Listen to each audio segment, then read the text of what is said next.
All right, welcome in, everybody. We are about to get started with TECWC Zone Battle 2024. Tonight is absolutely stacked with some amazing players, so cannot wait to get started here. Welcome in any early birds into the chat. Yes, I am Austin from the Enhanced team, a community developer put on TECWC for anyone that is not familiar. Most of the early birds here mostly are familiar with me, but yes, we have an absolutely stacked bracket. We are going to get started in just a moment here. I do want to introduce our sponsors before our first match begins. Big thanks to the Tetris Company for putting on the prize pools and making this happen. Be sure to follow Tetris Official, whether it's on X/Twitter or Instagram, whatever socials are out there, Tetris_official. And yes, big thank you to the Tetris Company for making Tetris what it is today. Also, a shout out to AppMex, the provider of Tetris collectible coins, whether it is silver, gold. I think there's some crazy moonrock materials. I can't remember them all. But yes, AppMex investments do hold, and we will have some features of the Tetris coin later today, as it is either blessed or cursed. So far this year, it is a perfect record of predicting the winner. Last year, it was absolutely perfect in predicting or the contrary, where it was it never predicted correctly, so it is absolutely cursed.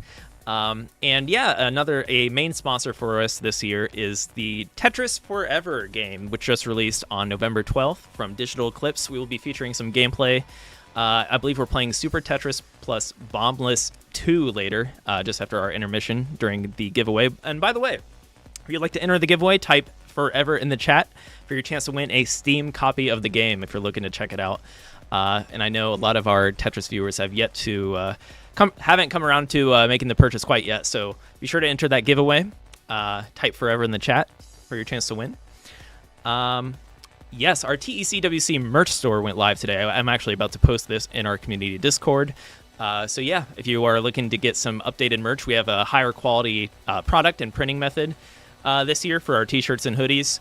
We have tote bags, new stickers, and mouse pads. So if that is something you are interested in, actually I'll drop in TECWC in the chat here. If you head to tetrisfect.game/tournaments, you can pick up some merch. And shout out to Hyperkin. I'm going to be quick here on these last two and introduce our commentators here so we can get our matches started. But yes, Hyperkin, the pixel art controllers comes in 3 Tetris varieties, and they also have these watch bands and the awesome Tetris Effect connected carrying case. Shout out to Hyperkin for sponsoring us once again this year. And last but not least, here I am. I got Power Bears plus Red Bull here on the left. Thank you. Power Bears Tetris Gummies, Gamer Power Up, and Red Bull Energy drink. If you are looking to up your game, and I am curious if any of our top players drink Red Bull. They all drink Red Bull because they're absolutely cracked and it makes you better. But yes, so I will introduce our commentators, Davo and Commando. Davo Tigger and Commando, excuse me. How are you two doing tonight? I'm doing great.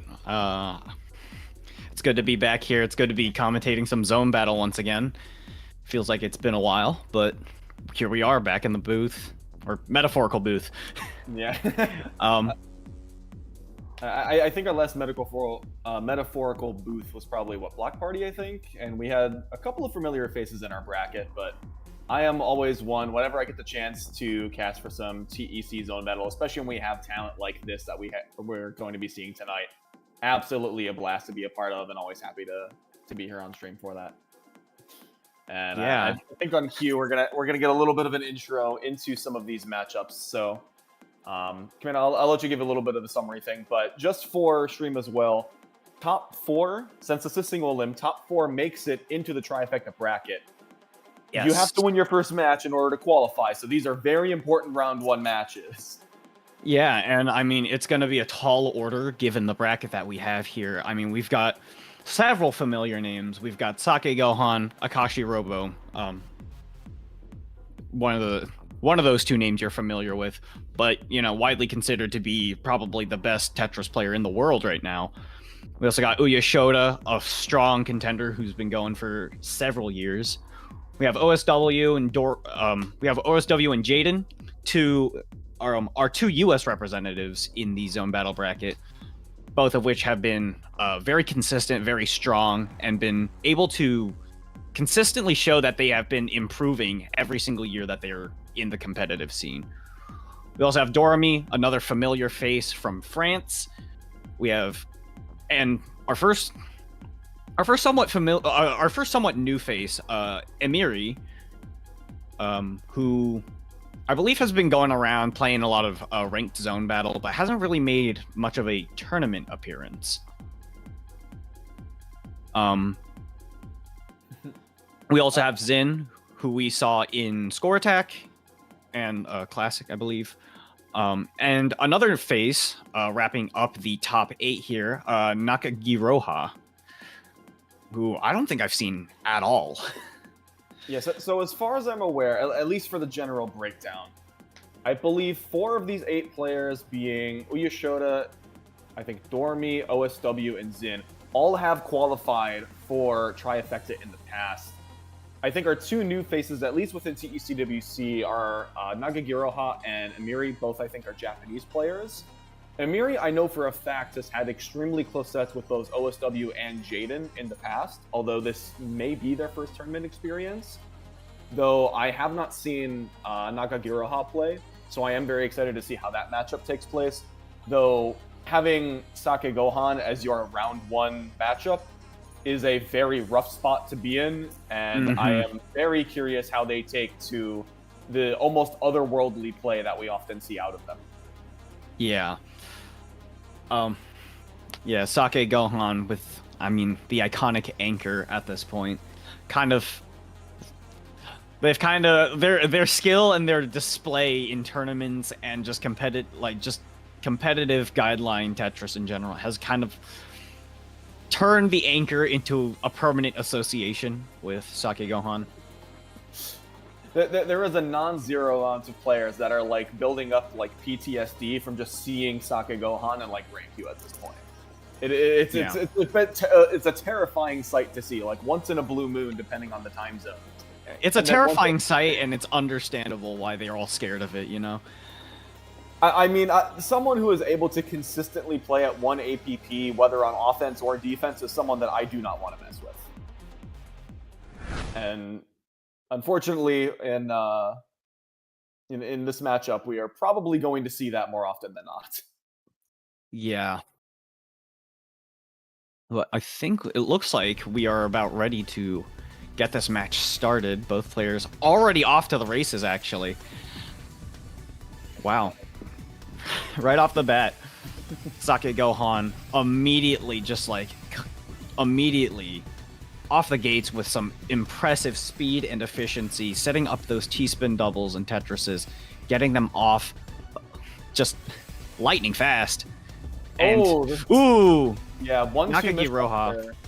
And I think the issue there as well, it's looking that they're a little bit still getting used to playing like extremely fast with the delayed auto shift and the ARR a little bit. But I mean, when you're playing like shakeGohan is completely comfortable playing at almost 3 pieces per second with guideline Tetris, which for a lot of even like the top players is more of like that's kind of like an abnormality or something you do like once for a short period of time. It's a whole different story when you're able to play that fast consistently over an extended duration of time. And yeah, it's, you know, like just trying to actually hold on. That was a really nice fix there from shakeGohan on stack was still clean. Yeah, very fast recoveries from certain misdrops.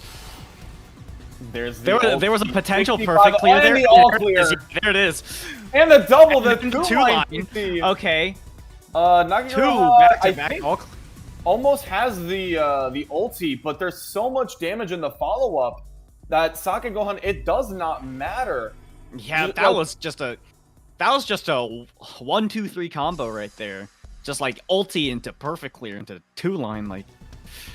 That was one of the quickest ways to send nearly 80 lines to your opponent. Like just put that into perspective. Was 54 lines in zone from Nakagiiroha, already extremely strong in its own right, but just it seemed like it did absolutely nothing to shakeGohan's board, and I mean, it's very much in a lot of these cases. It's a little understandable when you say some people, it feels like you're just like running into a wall over and over with the amount of damage you have to put up with playing against SakeGohan. Ooh, yeah, and Nakagiiroha has to clean up a lot of lines in zone. That's definitely going to do a hampering on their efficiency here, and SakeGohan with yet another 20-line ulti. I don't really like that use of zone meter. I do agree, like, you want to find a way to make this stack a little more manageable, but I think you need to be tanking a lot more because you're not going to be able to get to the quarter zone, unfortunately. It's such a hard situation to be in when you have a lot of garbage incoming and you only have a small amount of zone. You can't start too low because you're not going to have time to clear lines and up stack at the same time. And you don't want to start too high up because you're not going to have room to actually do anything.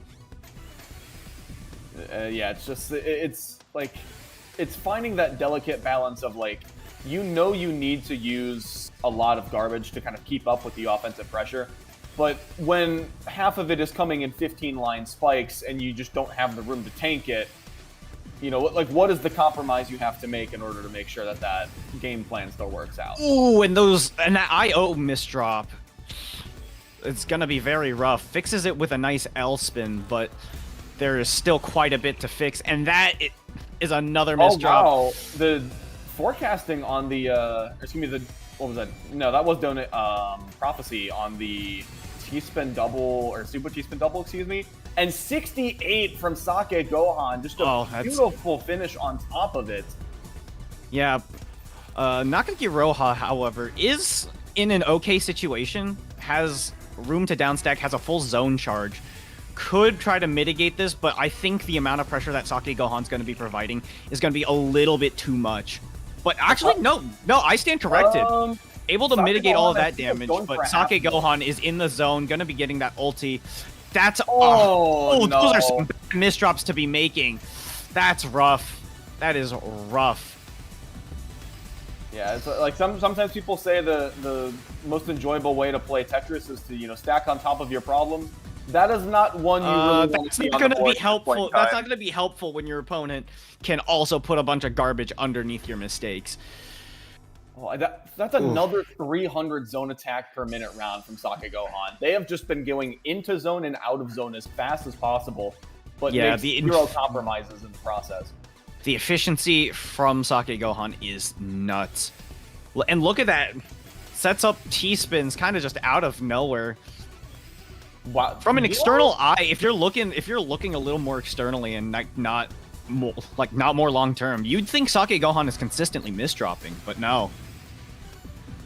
Oh, Nakagiiroha is in a state and you just have to keep skimming over and over. But yeah, it is constant skims.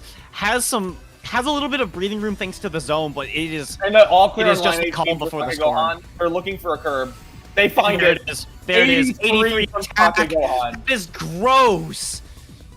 Normally you'd see curbs with like around like 60, 70 attack. 83. That's just a testament to the staggering efficiency that SakeGohan has. It is absolutely disgusting how efficient SakeGohan is. No other player can you be like more than 1 APP, 172 attacks. Attack per minute. That is gross. There are not many players where I'm trying to say they're looking for a curb. Oh, they found it.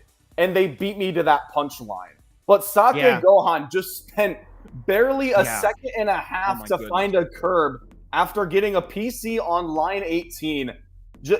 Oh my god. Oh my god. Like, it was such a good solve too with the initial rotation. They tucked it under like the S piece to get the last two lines. All I can say at the end of that is that I really hope that we can see more of Nakagiiroha, because having your first like broadcasted match be against the literal like best guideline player in the world is not a fair judgment. It is like I just really hope we get to see more of them in the future. It's that felt unfair. I mean, there is a reason why SakeGohan is one of the most feared names to see in a tournament bracket, and I think it is come as no surprise that they have shown up to take games and win this event here on out and qualify for Trifecta, which at this point they already have, but I think they're just trying to go as overkill as possible and just try to make sure they drop as few games on their way to the title. Yeah, it's just, I don't know. I'm like, there's not much you can say to comment on the spectacle that is like how shakeGohan plays. But I mean,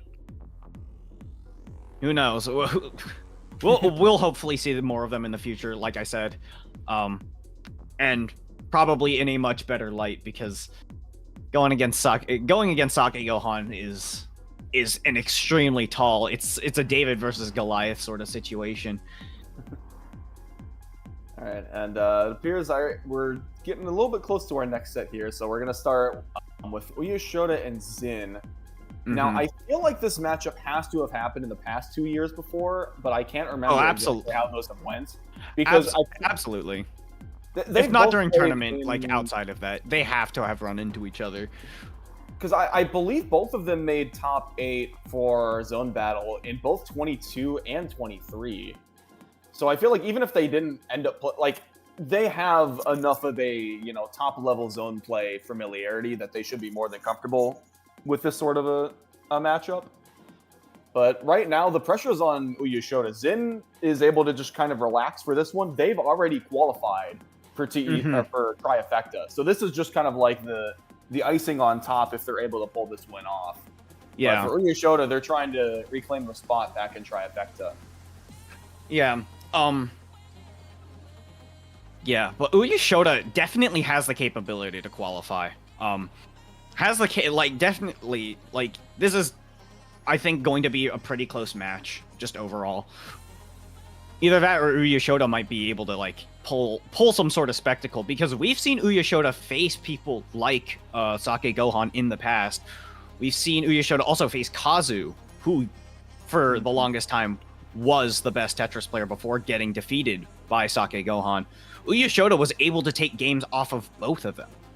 So, to be fair, Uyeshota, I think in Zone Battle, within the confines of TECWC, I think has only lost sets to Kazu. And, I mean, they're the 2 seed right now. I feel like the only obstacle in their path that looks unfavorable on paper is shakeGohan. Yeah. But obviously, this top 8 is still so stacked. I don't know how much that 2 seed is really going to help them out. Yeah. I feel like all of these matches are pretty solid toss-ups. And we're going to have to probably rely on Austin to flip that coin. Anyways, here we go. Accuracy checks. All right, and Zin right off the gate, Uyeshota with a perfect clear. Zin doing a bit of freestyle stacking. That is a little bit odd. That's very nice. That's a very nice donation. I'm not used to seeing Uyeshota go for PCs off the bat very frequently, so I'm a little surprised that against Zin they thought that was going to be in their business. Look at this LST that Uyeshota is pulling off. Kind of just, yeah, perfect hybrid of speed and efficiency right there. Gives them the 7-2 as well as the T-spin doubles. They were looking to try and play it even more efficiently than that, but just ran out of T-pieces. Yeah, the simultaneous zone finish. Oh, but Uyeshota kind of just beats Zin in that department. Look at that speed and efficiency. 156 to 150. I mean, those are the numbers we were seeing from shakeGohan last round. And I mean, even in Zin's position, you may be a little bit thankful that you're not playing shakeGohan in round 1, but this is not that much of I wouldn't take this matchup for granted at all. This is not an easier matchup. Yeah. You never want to assume matches are going to be easier or harder, because that kind of confidence can also just be your downfall. However, I think both players are playing pretty comfortably right now. It's going to be this first zone that decides. Yeah. So 41 there from Zin, and Uyeshota had a decent bit of cheese to stack through. Now they've cleaned up their stack. The eyepiece locks in, so they're going to have to top out a little. Oh, wait, no pull. Nope, gets the eye spit, manages to squeeze a few extra lines. But I think Zin's going to be able to use that to get a bit of an attack advantage over Uyeshota here. because... Oh, and this is quarter zone another area zone. now. Okay, quick clear, quick down stack. But that a Zin's going to be full? able to counterattack with something potential, probably much stronger. I think this is look a at full that, up zone to from 14. Zin. 19? Do we get the Oh curve? my goodness! So close! 48 attack, though, 19 lines. Still solid overall. This is however, this is phase 2, so even if Uyeshota doesn't fully neutralize, they're gonna be still doing okay after this interaction. 50k on both players. Yeah, we're gonna be seeing phase 3 really closely. Actually, Zin might be the one to kick. Zin's probably gonna be the one to kick us over, especially with the zone. And I love that timing from Uyeshota. Just knew they had a little bit more leeway on making sure they could. Oh, you can see. Okay, Zin doing a bit of spins, and then here we are, phase 3. The cheese has kicked in. Oh, and ooh, and the J misdrop, gonna be slowing Zin down a little bit. But here we go. There's a down stack. All right, Uyeshota with a side well, still keeping things clean up to 13 lines. Finally having to make some compromise. Has the T-spin double at the end. 52 attack. Ooh, Zin does not have a lot of room to be down stacking. Yeah, no. Didn't have the right pieces at the right time. But look at that speed. Now that the game's over, I do want to call out the play from Uyeshota. Right before phase 3 was starting to hit, they intentionally took a large chunk of garbage there from Zin and then immediately sent Tetris into T-spin double and forced Zin to zone when they weren't ready to, right before phase 3.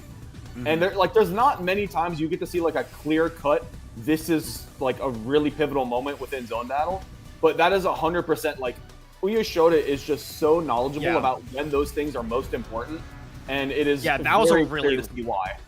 Yeah, really well-timed counterattack. You don't see a lot of that strategy is extremely rare, but it's been proven to be pretty helpful to the people who've been using it. So, who knows? Maybe we'll see more of that in the future. And just missed the perfect clear. I know Uyeshota was fishing for that hard. But anyways, a little bit of garbage. I feel like that's gonna probably not be on the table anymore. And this is a very interesting board from Uyeshota. Huge left side. Okay, gonna go into a 3-wide. I guess we have 3-wide gameplay. And managed to get a 12 combo out of it. And the crazy part as well too is like now Uyeshota has almost a full zone meter, and they have score advantage too. So they control when we change into phase 3, and they even have a bit of a damage buff when that happens. Yeah. You can see there it is. Beautiful zone right before the phase 3 kicks. And you can see Zin now is kind of forced to try and play. 18. This is curb potential. Oh, not quite. But that's still a solid 62 attack. And that's going to kick us into phase 3. We're going to have to see how well Zin does. Another ulti, 51 attack, though. Going to have a bit of a disadvantage going into phase 3. Might be too much, unless Zin decides to zone here. Ooh, bit risky to go for the greed. Yeah. It's a really rough spot to try and downstack in phase 3. You have to either have, like, perfect finesse in your piece placements. But again, like, Uyeshota and Zin are playing over 2 pieces per second. I mean, Uyeshota is pushing almost 2.5 at this point for an extended period of time. I don't really blame Zin for having a bit of trouble in those circumstances, but it is very difficult against a player like Uyeshota to try and still retain advantage going into phase 3. Yeah, and speaking of trouble, there was a lot of trouble with that board at the start of here. Zin kind of at a big disadvantage, had to skim a lot of lines, just sacrificing potential attack. But here we go. Both players in a good state to zone. Keeping that efficiency going.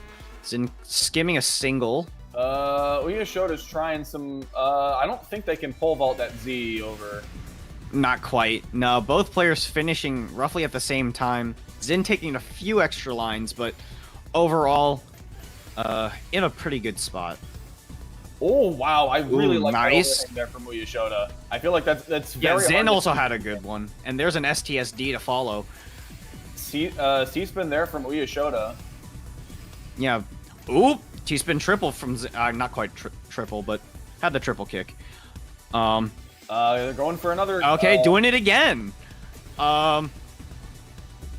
Is Zin going for style points?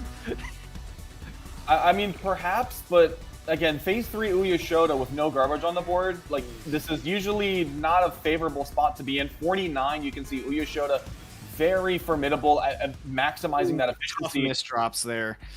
And even though that was only about like 30-something from Zin, just that little extra bit of difference, Uyeshota is going to take the inch, get a mile out of it. And I think we're on match point now. Yep. Uyeshota has the opportunity to sweep for the second time. For the second match in the row. And they're off to stacking. Interesting piece placements from Uyeshota there. Yeah, gotta be a little careful, but Zach manages to recover pretty nicely. Transitions over to a 7-2. Not sure if we'll and Zim with the T-spin triple gonna be starting the zone off of that. Well, I guess we're doing some ST stacking right now on Uyeshota's side. There is the swag tower. Oh, there is. A lot of T pieces to clear through this. Yeah, that's a T-spin triple right there, but unable to get the second one in zone, cutting it short actually. And Zin with an overhang attack. Are we okay? I guess we're just gonna. No, we're not even. Okay, never mind. It works out fine. I was wondering what if they were gonna like tuck an eyepiece in there to clean that up later, or what the initial plan was, but at this point, it might have changed 3 times in the process. Looks like. Yeah, it looks like Zin is kind of just going with it right now. Oh, but Uyeshota right now, very little garbage on the board right before phase 3 transition. Yeah, gonna enter zone. You have to find a way to keep that efficiency up, but also make sure you're building up zone meter. And I don't know how much I really like the central. It does transition. Ooh, Zin with the T-spin into 4 wide. Into 5 wide and kind of cutting the combo short. But 5 wide almost worked, but the combo did not go on long enough. But looks like Uyeshota was still able to get a huge amount of garbage in. Oh, and Zin's not looking too hot in this position. Funnily enough, has one time when some breathing room, still has a little. Not quite. They actually had a really good garbage RNG. They had 3 within the same column, with like a 1 in 100, I think. But that was the one time they couldn't use the eyepiece for it. But when Uyeshota's efficiency is matching that of Zin's speed, it's gonna be a bit of an uphill battle. So Uyeshota's gonna be moving on and is going to be qualifying for Trifecta. Who knows? Maybe we'll see this run. We'll probably see this run back when Trifecta happens in December. Honestly, yeah. Well, especially because they qualified in different brackets. That is a very likely matchup to happen again. And given that Zin qualified from Score Attack, that matchup might be one where Classic is the determining factor. And I think that one is going to be a really interesting thing to see if that does end up happening this year. Indeed. Yeah, lots of solid plays from the players so far. All right, so we've already seen 4 of our 5 Japanese players to kick things off between SakeGohan, Uyeshota, Zin, and Nakagiiroha. I think only Amiri is left from the Asia Pacific time zones, and then meanwhile we've got the classic OSW Jaden. They're kind of like this. I don't want to say like the iconic duo, but it just so happens that in a lot of like Western tech events, it's always these 2 players, always meeting in grand finals, and it always is a bracket reset, like without fail. Yeah, you're always going to see them play 3 sets, and they're all going to go to, a couple hours basically at this point. It's these players are nuts. But for once, that matchup might not happen because they're gonna have to pull some pretty sizable upsets if they want to make it to winners finals in this single elim version here. Yeah.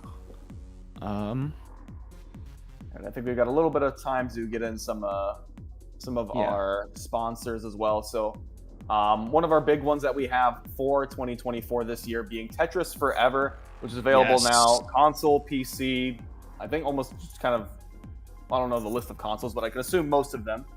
Yeah, but basically every platform you're familiar with. And we are giving away a Steam copy of the game. I think Austin mentioned that at the beginning. But if you type Forever into chat, you will be entered into a giveaway for a chance to win. a copy of Tetris Forever on Steam. We will be doing that drawing later during the stream. I believe when we enter our intermission, where Austin will be showing off some gameplay of Super Tetris 2 plus Bombliss. I'm a little curious to see how that one goes. I'm not sure how well versed Austin has been in all of the. I have complete faith in Austin. He showed his prowess with Hatris. Showed off his absolute totally not flawed skill in the MS-DOS version of Tetris. I'm almost certain he will be perfectly fine when we play Super Tetris 2 and Bombliss. But anyways, I believe our next match, OSW versus Amiri, is ready to go. OSW, of course, very familiar, very strong name in the North American Tetris community. Kind of known for being just like, he really started as like a dark horse, and then proceeded to just constantly show that he can improve and get better and better and better. Every time he plays, it seems like that there's no ceiling for him. There's no peak. He climbs to the top of the mountain, and then the clouds unravel, and then there's another summit that he could reach. The funniest thing I think about OSW's play as well, because like a lot of players, especially when they're like picking up the game, they're going to playing in tournaments. You usually have the same style of like the general play style art of you start really inconsistent because you're nervous playing your first couple tournaments and things don't go as well, and then you start to become more and more consistent, more and more comfortable, and you start to kind of level out exactly where you fall, and that goes up and down obviously as time goes on. But yeah. OSW's case has always been they just don't get more and more consistent. They just get faster and they get more efficient. But the inconsistency is still there. So like half the time when you're watching OSW play, you're just like anticipating when the next misdrop is going to happen and what the fix is going to be. Because like I would argue and say they're one of, if not the best player at fixing misdrops, just from the sheer amount of times that they've just embraced that into their gameplay. And I feel like there's very few players that really embrace the misdrop mentality like OSW. Yeah. Because not many people have the mental fortitude to keep up with that. But for some reason, OSW just powers through it every time without fail. Yeah. As for Amiri, though, we, as previously mentioned, we really haven't seen them all that much in the tournament scene, but we have seen quite a few people have seen them in just ranked matches and Tetris Effect Connected. And as Davo mentioned previously, we have has taken games off of players we know in the bracket. So I mean, I'm not sure how like the Amiri Uyeshota or Amiri SakeGohan matchup is, but again, if players like Jaden and OSW are able to be around the 50-50 range, or give or take depending on the day, like these are not like this is not someone who looks like a 6 seed of 8 seed player in this matchup. They could very easily be an inverse 3 and 6 seed matchup. It's just you can never really be too sure. Yeah, it's hard. It's really hard to kind of gauge how skilled these players are, aside from someone like SakeGohan, who stands above the rest. But like everyone else is very strong, pretty consistent. Could have a chance to qualify. I like the caveat of pretty consistent, remembering that OSW was in this matchup. I mean, OSW is consistent at fixing himself and getting better, so I'm still standing by that point to an extent. The results have gotten more consistent. The gameplay has not, which is the terrifying part. If the gameplay remains inconsistent, is that not consistency itself? It just keeps getting better and better of a matchup. It's just very confusing because no one else has that same kind of an arc. I think it's all just a mind game by OSW.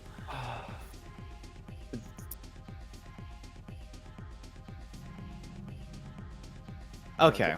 We're just a little bit of a delay. Amiri's just having a bit of trouble getting into the match and ready to go. But Yep, and we will be shortly underway. Okay. yeah, but it looks like we're about ready to go now. So remember, all these sets, I think for the entire bracket, although this might change later on, being first to 5. Yep.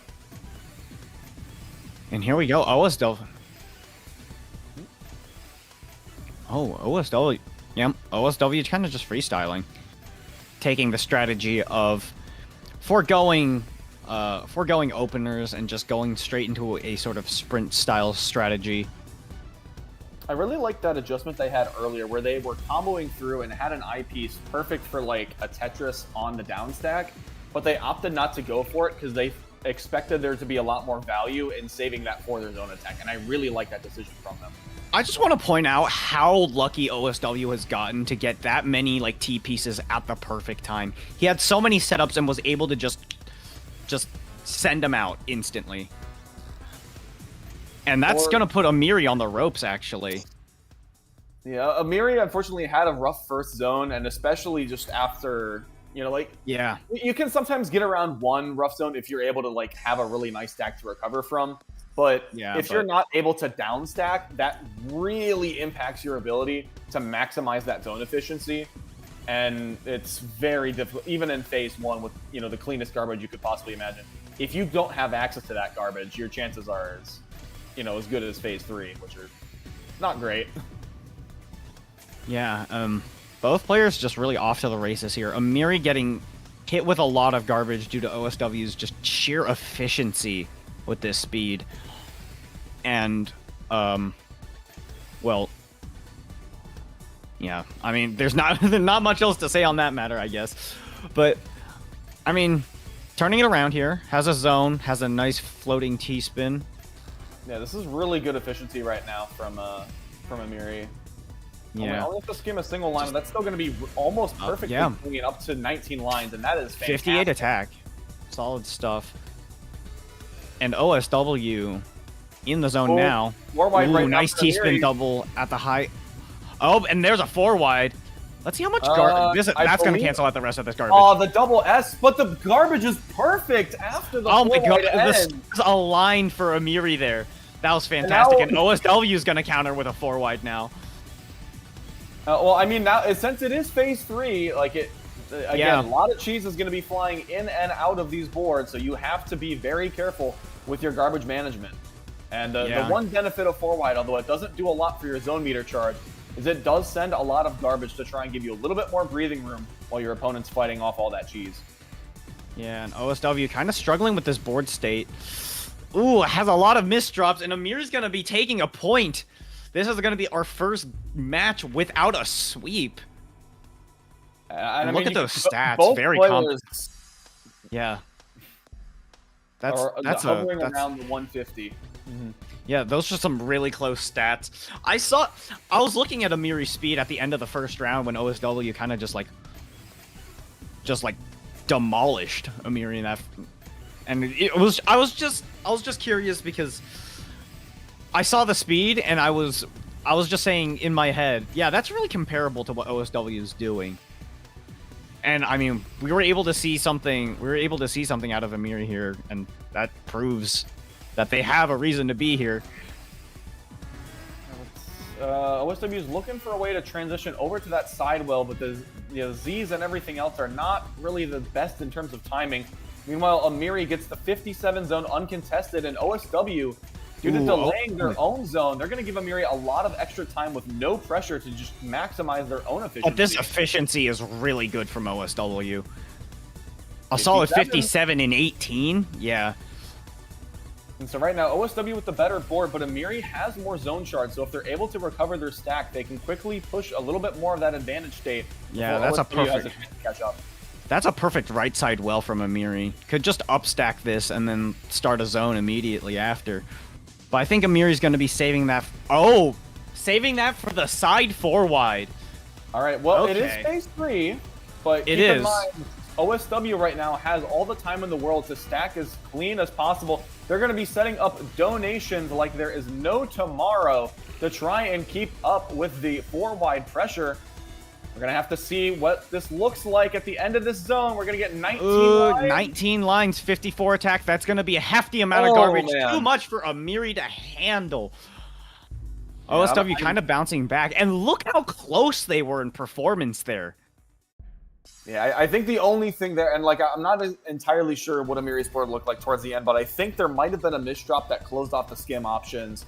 Yeah. And when you have a full board of garbage getting ready to be tanked in Phase 3, you need space. And unfortunately, Amiri just did not have the resources for it. But here we are. Ooh, a bit of a misdrop there. That one's just going to get skimmed through, it looks like. But you want to be really careful when you're stuck skimming in Phase 1. Indeed. And although on one front, I do like Amiri trying to play hyper offense to try and force OSW into a bad spot. I think the amount of time that it takes when you have like the board state that Amiri did have, I feel like some of that pressure just like gets missed out on because OSW is able to play fast enough and recover their board. That, in all realness, I think the only benefit that Amiri got was a little bit more in terms of zone charge, and I guess points too, but only being a couple thousand apart is not as much of an advantage Amiri was probably looking for. And OSW with this down stack. Oh, it's looking to set up that T-spin triple. And this is now a perfect center well for OSW. Yep, and enters the zone with that. Phase 3 stuff incoming. Let's see how much OSW can make.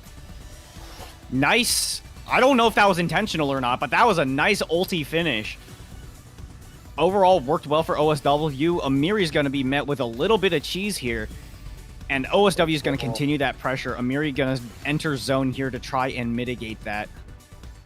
I feel, okay, yeah, all right. I was trying to make sure that those T-spins lined up properly, but you can see OSW trying to take advantage of those quarter zones. Even though they're not the most efficient, they send a lot of garbage really quickly, and they're usually in those short bursts that can prevent your opponent from getting any sort of, you know, wiggle room trying to make their way back. That Elmis drop for Amiri kind of...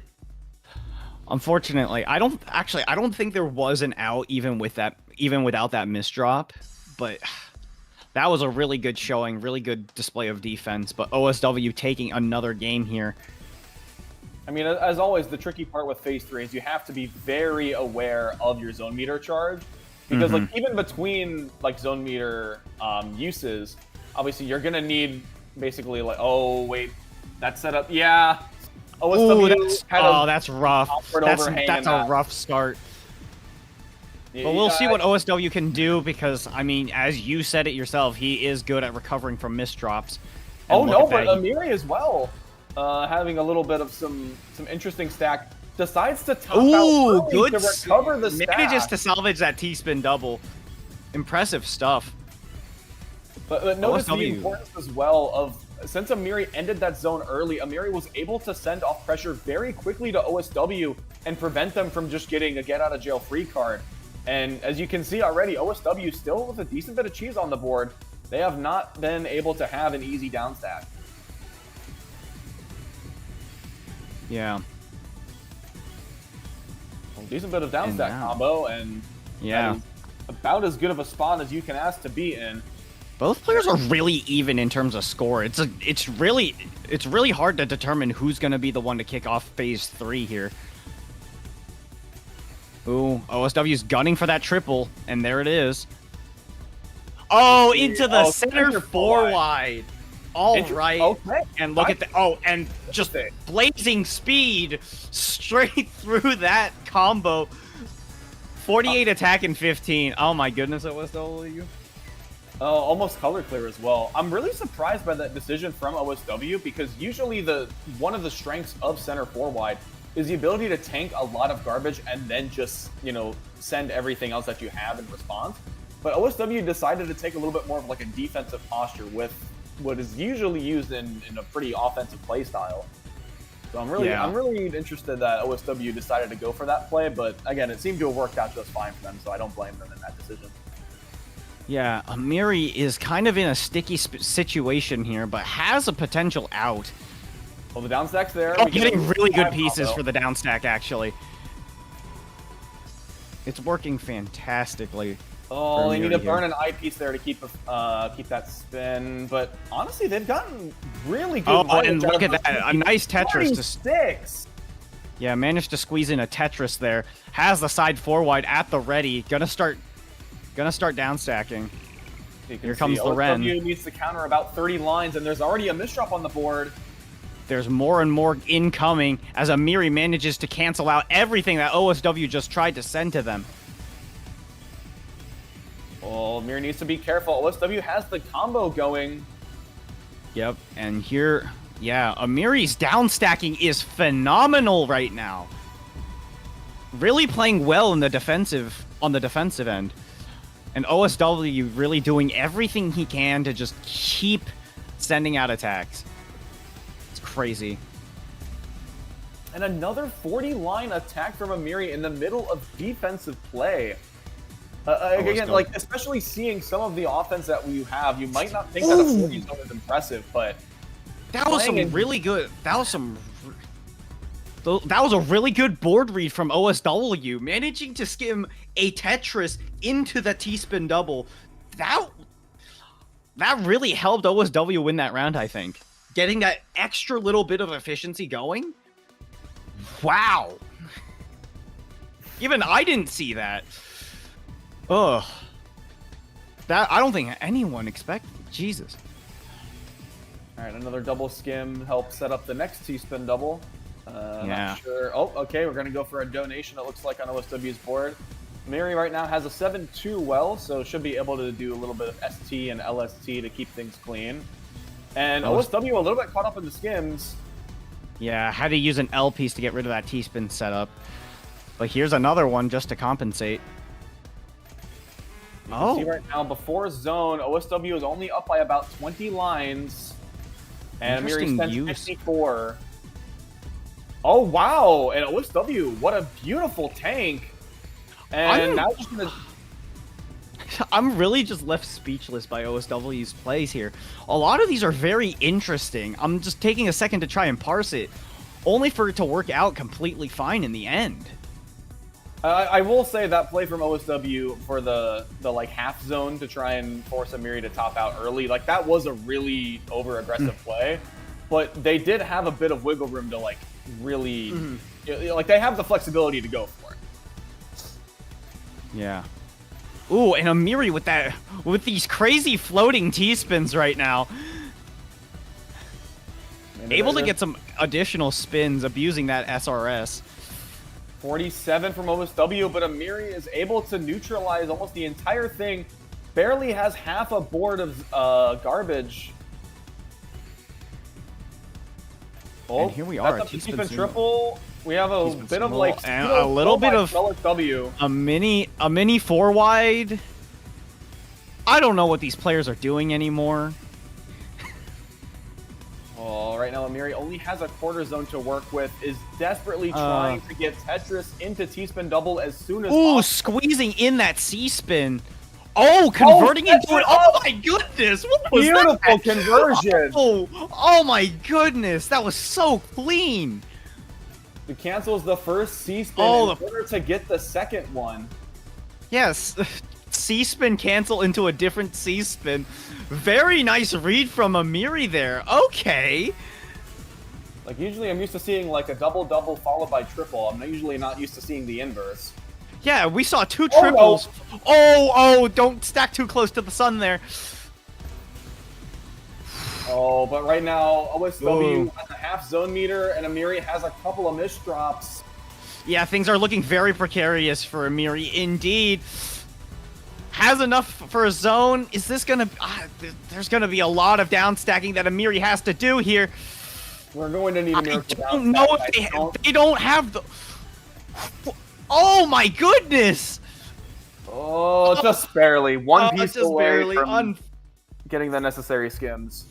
Ooh, I think towards the end there, Amiri was stacking a little bit too much, causing a little bit too much garbage to show up on their board, and that's what led to the downfall there. But oh my goodness, if that wasn't an impressive display from Amiri, that was really good. Taking one game off of OSW, preventing the constant sweeps. But in the end, OSW is going to take it and move on to face, I believe that's shakeGohan. No, Uyeshota. My bad. Well, to be fair, OSW, I believe for in previous events, like I know for Square One, they faced Uyeshota, and then Uyeshota went on to face shakeGohan. So this would be funny if the bracket was kind of that little bit of history repeating itself, or maybe some upsets happening here and there. Yeah, Uyeshota and OSW is a somewhat familiar matchup. We have seen this, I think, recorded in tournaments before. Yeah, and again, like as of recent, there was a 7-6 between Uyeshota and OSW in a first to second. Yes. So that that matchup, like if you would have asked like 2 years ago, I think most people would have said there's a pretty big disparity there. That is, again, it feels like a coin flip. Like we might have to do the Atmex coin flip for that match. Like genuinely, yeah, probably. I feel like we're not gonna get much better of a prediction. Speaking of Atmex, though, do we? Yeah. So Atmex does have a line of Tetris-related collectibles. They come in several different materials: gold, silver, probably titanium, some sort of weird mystical, probably some weird mystical element from Worlds Beyond, but they are, obviously Tetris themed. As you can see, this coin here, based off of NES Tetris, which, being on the Classic Tetris channel, couldn't be more appropriate. But I was looking at the collection. I was looking at a few of the other collectibles they have, and they have quite a few that are just based off of the Tetraminos. So if you just want to have like a nice little collectible silver, T-piece to represent all the T-spins we're seeing tonight, yeah, you can go visit Atmex and get yourself one of those. But then the question is, which piece do you get if you have to choose like one of the 7? Like, which one do you? Or you get all 7? I feel like I made a pretty strong argument for the T-piece. We've been seeing a lot of T-spins. You could also obviously just get the eyepiece, stick to old school, have the piece responsible for everyone's favorite move, the Tetris. But yeah, looks like our next players are actually basically ready to go. We have Jaden versus Doremy, two very familiar players to the scene.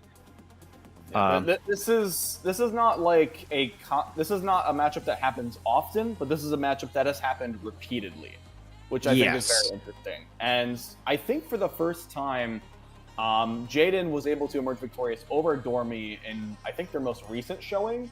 But even like backwards of like 2 or 3 years ago, this matchup was still like averaging like 7-4, 7-5 in some of its instances. Yeah. So like they just go back and forth all the time. Obviously, Jaden's recent improvements have usually been related to just playing extremely fast and optimizing. Yeah, lots of just getting as many on the board as possible. Yeah, we have seen some training arcs, so to speak. Jaden currently holding the world record for sprint within Tetris Effect Connected, playing so fast, in fact, that kind of mess with the leaderboards a little bit. Basically broke them, breaking limits beyond what was like possible. So we'll have to see. We'll see how well that speed comes into play here. And I definitely know that Jaden will kind of open up with that 6-3 sprint. All right. Yep. And indeed she does. A little bit of a misdrop, but nothing a T-piece can't fix. However, I will say, just put this on record as well, like, there are not many players that stick with TEC as much as Doremy that tend to not focus on speed pretty heavily. But of the players that tend to be a lot slower than their competition, I think Doremy by far is the best that tends to keep playing in our events. And not only that, they tend to play it at like the craziest hours in their local time zone. I still don't understand how they're able to do this time and time again. It's simple. Pretend your local time schedule doesn't exist and go off of other people's. You know, that would be nice if the sun didn't exist, but I think the sun exists. People don't follow, like, these days people don't follow the sun. And look at that, Jaden already getting less than a minute on that win against Doremy. Yeah, and still 132 though from Doremy, still a really respectable opening blitz from them. I feel like usually we tend to see them hover a little bit closer to that 2 pieces per second, trying to play as efficient as possible, and usually takes a little bit longer for them to make those decisions. But then again, when you have someone playing that fast on the other end of the matrix, that will require a couple of compromises here and there. Yeah. And Jaden's already in the zone. That's really showing how fast she is to clear those sprints. And look at that, already up to 18, 19. Has her potential. Oh, not quite. So gonna have to get that 52. Yeah. And the clean garbage from Doremy gonna help them regain their footing.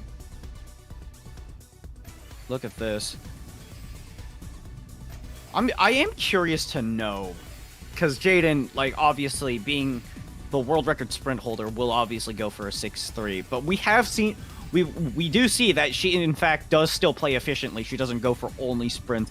I am a bit curious to know what would happen if she only went for sprints. I don't think it would end with her like winning just because of speed alone, because we have seen players with staggering efficiency. I mean, like, look at shakeGohan. Like, speed isn't everything. shakeGohan has crazy efficiency. But I'm curious to know how well Jaden would do with only sprint. Yeah, Jaden doing a little bit of the, like, again, wasn't a 4-wide, but definitely tends to be upstacking and trying to use that combo table as much as possible. It is less effective than other guideline titles, but when you're, you know, flying through these pieces at these speeds, sometimes that cheesy garbage can help, but other times it can cause disaster if you're not prepared for it at the top of the board. Yeah, Jaden had a few misdrops there, and, like, fixed them really quickly, though. Ooh, a bit of an awkward stack, but here's an Imperial Cross. Yeah, right Gonna now, stack Jaden's over that second teaspoon, though. 10 lines. That Z misdrop is kind of dicey, though. Skims it very quickly, but Doremy's kind of already taking advantage of that little bit of time. That was a really good option there from Doremy to make sure they topped out of that zone before Jaden got through any more of her stack, because that would have, again, she was very close to making it through, saw the light of day, and Doremy immediately shut the door. What a good, like, I love to see strategy like that in motion. Like, sometimes it looks like players... Yeah, sometimes it looks like players mindlessly stack and clear and just deal with what they're given. But Doremy was able to read Jaden's board there, see that she misdropped, and then take advantage of the fact that she misdropped. And that's what I think that really helped Doremy get the win that last round. And especially with, like, how much your APM is impacted by your use of zone. Like, you saw over 300 APM from Doremy in zone, and they were still at a pretty sizable speed disadvantage for that game as well. Yeah. And like, I feel like the only other player that really you're able to see a lot of that happen is from, like, Uyeshota. But the only players that really happens against is, like, Akazu, Kashirobo, shakeGohan, and, like, one or two of the other, like, really fast Japanese players, because most of the players in the West just can't keep up with pace. Ooh, and Doremy already close to the top of the board. Jaden kind of just, like, cranking out attack after attack. It was a bit of a scary spot for Doremy there very early on. Yeah, extremely, but found a way out. Yeah, a few misdrops on Jaden's board, but, like, look at these. Nice L spin to fix that into a nice T-spin double. Doremy sets up for the C-spin. Decides to zone into it right before... Ooh, and look at that. Just so many lines gone in the blink of an eye. Yeah, and Jaden could tell that Doremy was really close to finishing that zone and made sure that she was able up to send... 18. Oh, got the 19, but still has a deficit. Ooh, yeah, Jaden doesn't have the room to deal with that. Doremy's going to be taking another win. And look how close that was between those two. Well, yeah, Just literally, the zone APM was almost identical. The fact that there was a difference of less than 1 in zone APM. I don't think I've ever seen a matchup where that has actually happened unless both numbers were 0. Yeah, like, my goodness. Alright, and it looks like we're going back to the good old center wells. There's a Jaden nice sets kite up on that from... mid-back kite Yeah. in. Jaden's been pulling a lot of ST stacking strategies, like, in this game, because I saw a lot of hamburger earlier. It's just like it seemed like she wanted to. It seems like she wanted to play score attack, but that was last week. I mean, to be fair, if the pattern stacking allows you to, like, I don't want to say, like, oh, you get to just turn the brain off and kind of, like, you know, mindlessly play through it. But I think if you know that you can play fast based on just simple pattern stacking, I mean, why do anything else?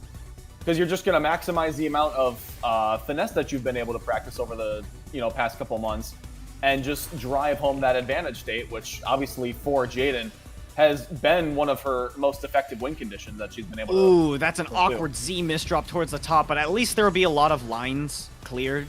So, yeah, she can fix it with a nice T-spin triple. Let's see, Doremy able to still keep things, but yeah, 16 and 45, gonna have a lot of cheese for this phase 3. Where is the down stack? We're able to see up to 6. A little bit of down stacking, a little bit of up stacking to just try and get something more efficient. But, I mean, Jaden hasn't been really sending much yet, giving Doremy that room to breathe. And Jaden with a zone here. A few misdrops towards the bottom of the board, but overall still pretty strong. Sets up his T-spin triple, cutting off that zone short. What is Doremy going to do to counterattack this? Yeah, and the scary part as well, too, like, yeah, Doremy only needs to counter about 30-ish lines, but when Jaden's able to build a 4-wide uncontested, it really that's a lot of looks incoming garbage. Is Doremy going to be able to stomach all of that? Survey says maybe? Gets to the quarter zone, but I don't... gets to the quarter zone, but this board state is not looking too hot. Oh! Oof. Yeah. O-piece just really, really doing everything there. Really sealing the deal. Jaden tying it up once again, 2-2. But you can see, like, those stats from Jaden take off when she's able to fully show that speed advantage. And again, it's really hard for Doremy to try and match pace unless they're able to put Jaden in disadvantage. But they've shown with their expert knowledge of, like, board watching and making sure that those attacks are sent off right at the perfect time. Those are the things that they're going to need time and time again, and definitely things we're going to have to be looking to see if Doremy pulls off, because that is going to be by far their best shot at pulling up the win here. Yeah. So, okay, both players in the zone. Doremy about to finish his first. Nice 52 attack. How's Jaden going to fare? Setup. Gets 19. Finishes it with a T-spin single, 55. Overall, not much of a difference.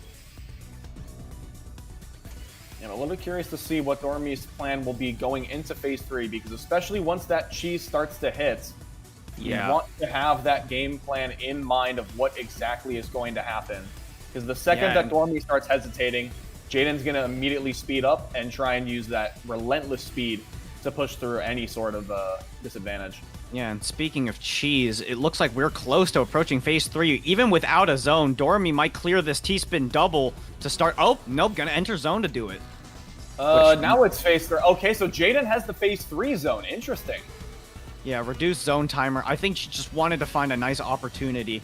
The zone timer probably might not be too much of a deal for her in this current moment. Up stacking to 19, yeah, it's about even on the board, and 2 lines of garbage overall. Oh, wow. Doremy passes up on the T-spin double in order to go for the downstack combo afterwards. But beautiful 7 combo, and I think that may have been worth it. It does trigger the half zone from Jaden. But now in Doremy's spot, you have to make sure you match that efficiency and only has a half zone to work with. Yeah, and here we are. Oh, but 33, that's still so much. And Jaden able to do up stacking in the meantime to try and get back some momentum. Oh, but Doremy, after that misdrop, I feel like a lot of that momentum is slipping through the cracks as Jaden tries to find a solution. Yeah. And look at that. All that down stacking, 36 attack. Ooh, this is so tense. And Jaden setting up a side 4 wide here. Gonna enter zone with it? Yeah, again, not going to take any risks. Just that extra little bit of quarter zone. Look at that huge damage buffer that Doremy has to deal with. A lot of down stacking needed. But I think they're segmented enough that even if Doremy misses a few pieces, could still technically stay in this. But so far, so good from Doremy. Getting the quarter zones every single, perfect, right when he needs them, really. And manages to get to the end of the garbage buffer. So close to the top of the board. Ooh, Doremy's going to need a lot more than just constant down stacking to survive this, because Jaden is providing too much pressure. Look at that. Oh my goodness. Jaden's relentless pressure there. Really well played. Doremy was doing a really good job of survival there, but survival isn't enough. Needed more attack in there. And again, as we pointed out earlier, the speed is going to be Jaden's biggest claim to fame in this matchup. And the more she's able to play with it uncontested by Doremy in Phase 3, it's going to be a lot easier for her to seal the deal, and it's going to make this an extremely long uphill battle for Doremy. However, this is a bit of an early zone right now from Doremy. Not sure if they're just going to try and make this as efficient as possible. Try and find a poke here. Something like that. 1953. 57, though, from Jaden. Just immediately follows up with almost the identical zone. Not falling behind in zone meter, not falling behind in score, and not falling behind in this match. Oh my goodness.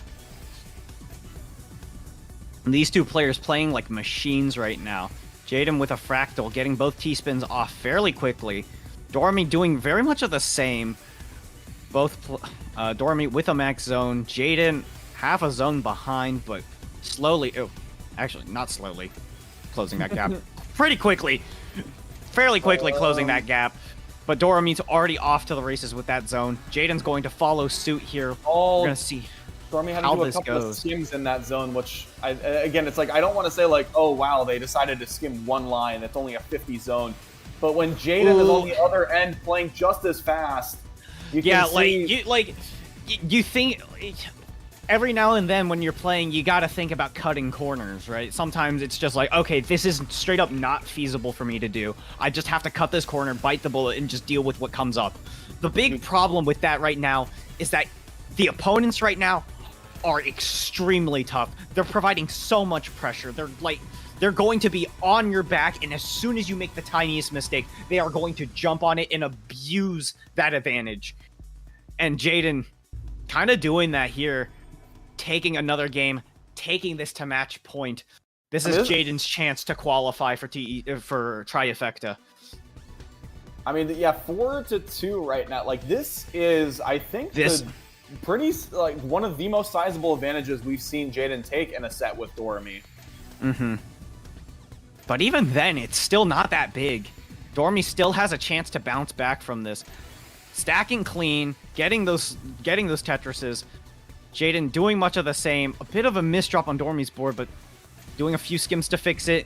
Gonna take a bit of a hit on the damage department, though.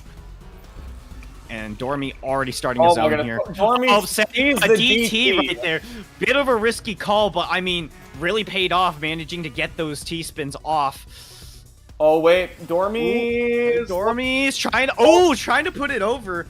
I think fishing for a curb, maybe. I think they had it, but they had to play through it so fast that they had a misdrop in the process. Yeah, that Z piece really really put a huge dent in the timer. All right, there's enough clean garbage that Doremy should be able to survive all of this pressure, and honestly, they have full zone meter too. Yeah, This look is a at really this. fantastic spot. Yeah, You can really see good that it's situation to really be in. close Enters zone, kind of just, yeah, kind of just going off, trying to send off a huge attack here, or at least play defensively. 19 gets a nice 20, 61 attack. This is what we need to see out of Doremy. Meanwhile, Jaden trying to play quickly, Ooh, but the not even sacrifice is close to very matching that. evident. And that is exactly what Doremy needed. A strong attack transitioning into phase 3. Gonna be able to take another point back, closing this gap. And But it's still not yeah, like still not over. Doremy didn't even really get force Jaden to play slower. They just played through speed disadvantage, and everything just and went look at that extremely well. That well for Doremy, perfect. Prime situation to be in. Jaden has a nice donation into that well as well. But yeah, both players in the zone. This is going to be a contest to see who can do more in their respective zones. Jaden looking real promising with that 18. Gets a nice 19. Oh Fairly my goodness. even. Oh my gosh. Simultaneous finish. Fairly even zone attack is just like a flurry of blows. Neither of them finding Oh, the any mid-game all purpose. clear from Doremy. You love this. Oh, I I'd think they love were to going see for it. more all clears. They misdrop in the process. Right now, Jaden doesn't have the greatest of zone, but it is enough while Doremy's under a little bit of some rough footing. And they're not able to get the most efficient zone either. This is definitely probably going to favor Jaden a little bit in the long term, but both players really dodging a bullet by not immediately getting pushed up too far through that interaction. Yeah. Very solid work from Doremy, working through with down stack to prevent themselves from getting a lot of cheese. And look at this zone. Oh my goodness. Ooh, look at this. Up Back-to-back there. T-spins. Nice, clean ulti finish. 62 attack. Let's see what Doremy can do to contest this. But Oh, with but a this lot is of garbage really in the clean way, right now things are from looking dicey. Doremy. Oh, it's looking really clean. 53 attack. Still has to accept some Oh garbage, no, though. hesitating. Oh, Doremy the has to be really hesitation. You careful. cannot hesitate against Jaden here. You need to have, like, you need to really think fast. And you can see right now, Jaden has had the time to build up a fantastic center roll stack. And Doremy Yeah, and, is just... and Doremy had a nice C-spin there to, like, use in the zone, but look at here. Jaden has a half zone. Doremy stacking close to the top with basically nothing. S Doremy needs misdrop a to miracle boot. down stack. This... Oh my goodness, the The triple! J-spin to come back, but I don't think that's going to be enough, unfortunately.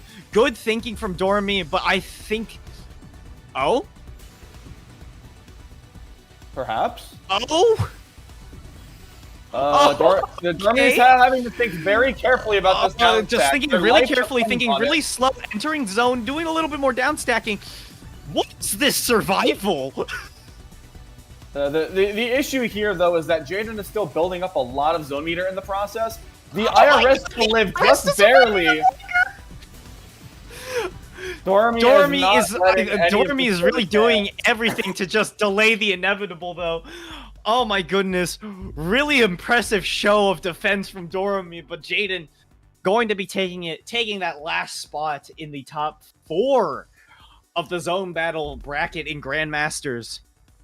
Yeah, and so Wow. Doremy gets denied the qualifying spot for the trifecta, and Jaden able to emerge victorious there. Yeah. Who knows? We might see some wild cards, seeing as some of these players have already qualified. But yeah, that is going to wrap up the top 8 matches, and we are now down to 4. Which is going to be some exciting stuff. All right. Well, you know what? I guess I will give credit to those at Enhance that helped with seeding. It appears that the seeding was done properly. But I think like knowing Jaden and Doremy was 4-5, I saw that was like, yep, 100% makes sense. Yeah. I mean, I don't think we could have asked for any better from the 4th and 5th seed facing off against each other. Like, that is as close as you really want it to be. for a match like that. Fantastic stuff, though. Yeah, we're gonna have to see if Doremy makes a run through the classic tournament to see if they can qualify for Trifecta. Because I think they've been in the tournament for the past 2 years, right? This might be the first time where they haven't made it. But again, like just the amount of talent that we're seeing in Zone Battle now is just like unprecedented between the previous year and the next. So it's again, we only allow 4 from each bracket each year, and those spots are dwindling very fast. Yeah. And before we get to the top 4, we are going to we're going to be entering a little bit of an intermission just to give players a little bit of a break, a little bit of a breather. In the meantime, we'd like to thank one of our sponsors once again, Hyperkin. Hyperkin, providing a lot of very lovely Tetris themed stuff. As you can see here, the pixel art themed controllers come in 3 different designs. You have the I Love Tetris, you have the colorful Tetraminos, and you have the very, very nice Tetris gradient there, going from a nice blue to a pleasing purple. They also have these designs on smartwatch bands. You can get very similar things. I do, in fact, have some of them here. They work best with Apple Watch. They also work with some of the other ones. Oh, you have you have the watch one. Oh, gotcha. Yeah, okay. Yeah. So there's the nice Tetris gradient. And then there is also the Tetraminos right there. Yeah. And then, this is also the one segment where we can actually kind of help out with the promotion. Because Commando and I both actually have Hyperkid Switch carrying cases. Yeah. I was able to get my hands on one at the Futureland event, so I have the I Love Tetris art design. Yeah. Got the version of art. Honestly, I have the Tetris Effect connected one, and mine's a little bit special because I got it signed by a few people when I was at TECWC. You can see right there. Let me try to point it out. So right here we have, of course, like black Sharpie. Like it's kind of hard to. Yeah, well, it's gold Sharpie, so you can see it. But you have Alexei Pashitnov right there telling me to play Tetris, which, of course, we all do here. And then the commentators, James Chen and Chris Tang, which you will see next week in the Classic Score Attack bracket. That will be an exciting one to see from next week as well. Yeah, so obviously we'll nice. Plug our schedules here too. So next week after the which I think I think Japanese also has like a sort of Thanksgiving holiday that's more like date specific, but it should be after the Thanksgiving holidays. On the 30th, we will have Classic Score Attacks qualifying for Trifecta events. Same time frame of 5 p.m. Pacific, 8 p.m. Eastern, and then I forget what it is in Japan Standard Time.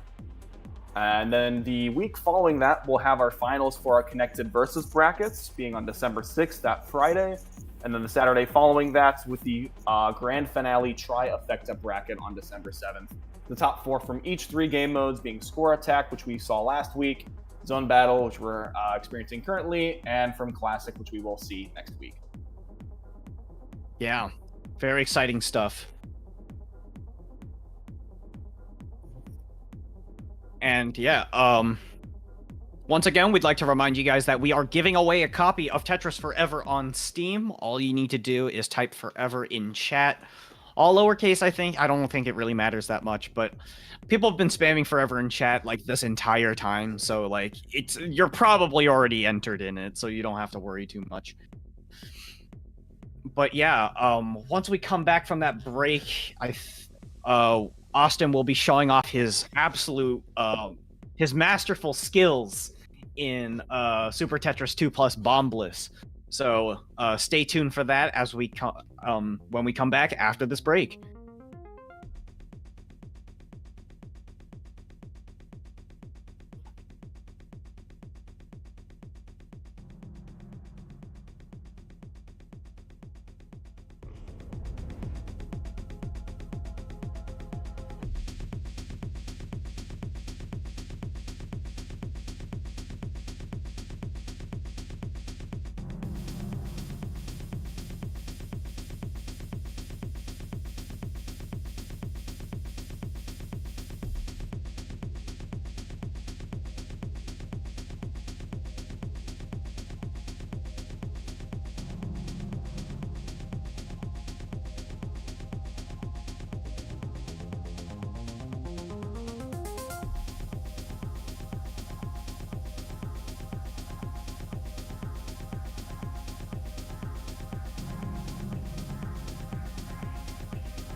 All right, everybody, we are back. We're about to hop into a Tetris Forever showcase while we do the drawing for our giveaway. We're going to play some Super Tetris 2 plus Bombless today.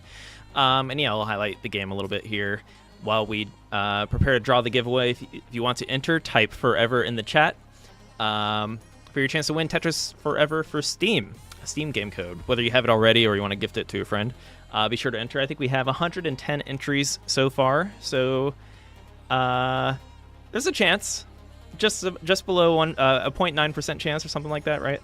All right, so let's hop into it. Let's open up the game here. Tetris Forever. And actually, to make it easier for my commentators, let me do this. Bloop. Okay. Yes. Welcome in, Commando and Davo. Commando teased it earlier, saying I was going to play the best Super Tetris 2 plus Bombless, or whatever it is. Super Tetris 2 plus Bombless, excuse me. We'll let you decide if that's the case, but yeah, let's get started here. Yeah. Of course, Tetris Forever kind of being this hybrid of documentary and Tetris games, kind of just going over the history of Tetris very early on. And you can kind of see it being talked about extensively. Yeah, and there's also a ton of video footage if you're into that kind of thing. So Tetris Forever is kind of like a documentary meets a game for Tetris, of course, with the 15 old school Tetris games packed in as well to go along with it here. But let's hop into the chapter 4, the next piece, where Super Tetris is. And I love these old ads they have and these photo galleries as well. Yeah, the 80s and 90s were a very interesting time for ads. Yeah. But yeah, this is stuff for Tetris 2 plus Bombless, which I believe came out in 1990. Yeah, it says here, 1991. Came out in December of that year. Mm-hmm. You can say like even in the early 90s, like all these different Tetris titles were so like highly anticipated. Like people like it was already blowing up like just so shortly with all of the different versions of Tetris and just like taking over already by that point in time. It's just absolutely incredible to see where the series went after its birth. Actually, now I think about it, it came out in 1991. That's very late for the Famicom. Well, hey, it's a Tetris game, which is actually probably why Super Tetris 2 exists, which is the Super Famicom version. Nice scan of the box there. Yeah. All right, let's hop into it. And yeah, last chance to enter the giveaway. We're going to draw just after this showcase before we hop back into our zone battle tournament. So be sure to type Forever in the chat. And all right, let's see what's on this is what I'm cooking here. Yeah. Yeah, this is your guys' last chance to win a copy of this game. Well, for the night at least. We'll have plenty later. Anyways. Okay. What are we feeling? So puzzle modes are also pretty fun. I can kind of show off. We played some puzzle mode last night. I'm not sure what construction is. And contest is a little more. Oh, I'm sorry. So on the left here, you have your kind of more standard Tetris.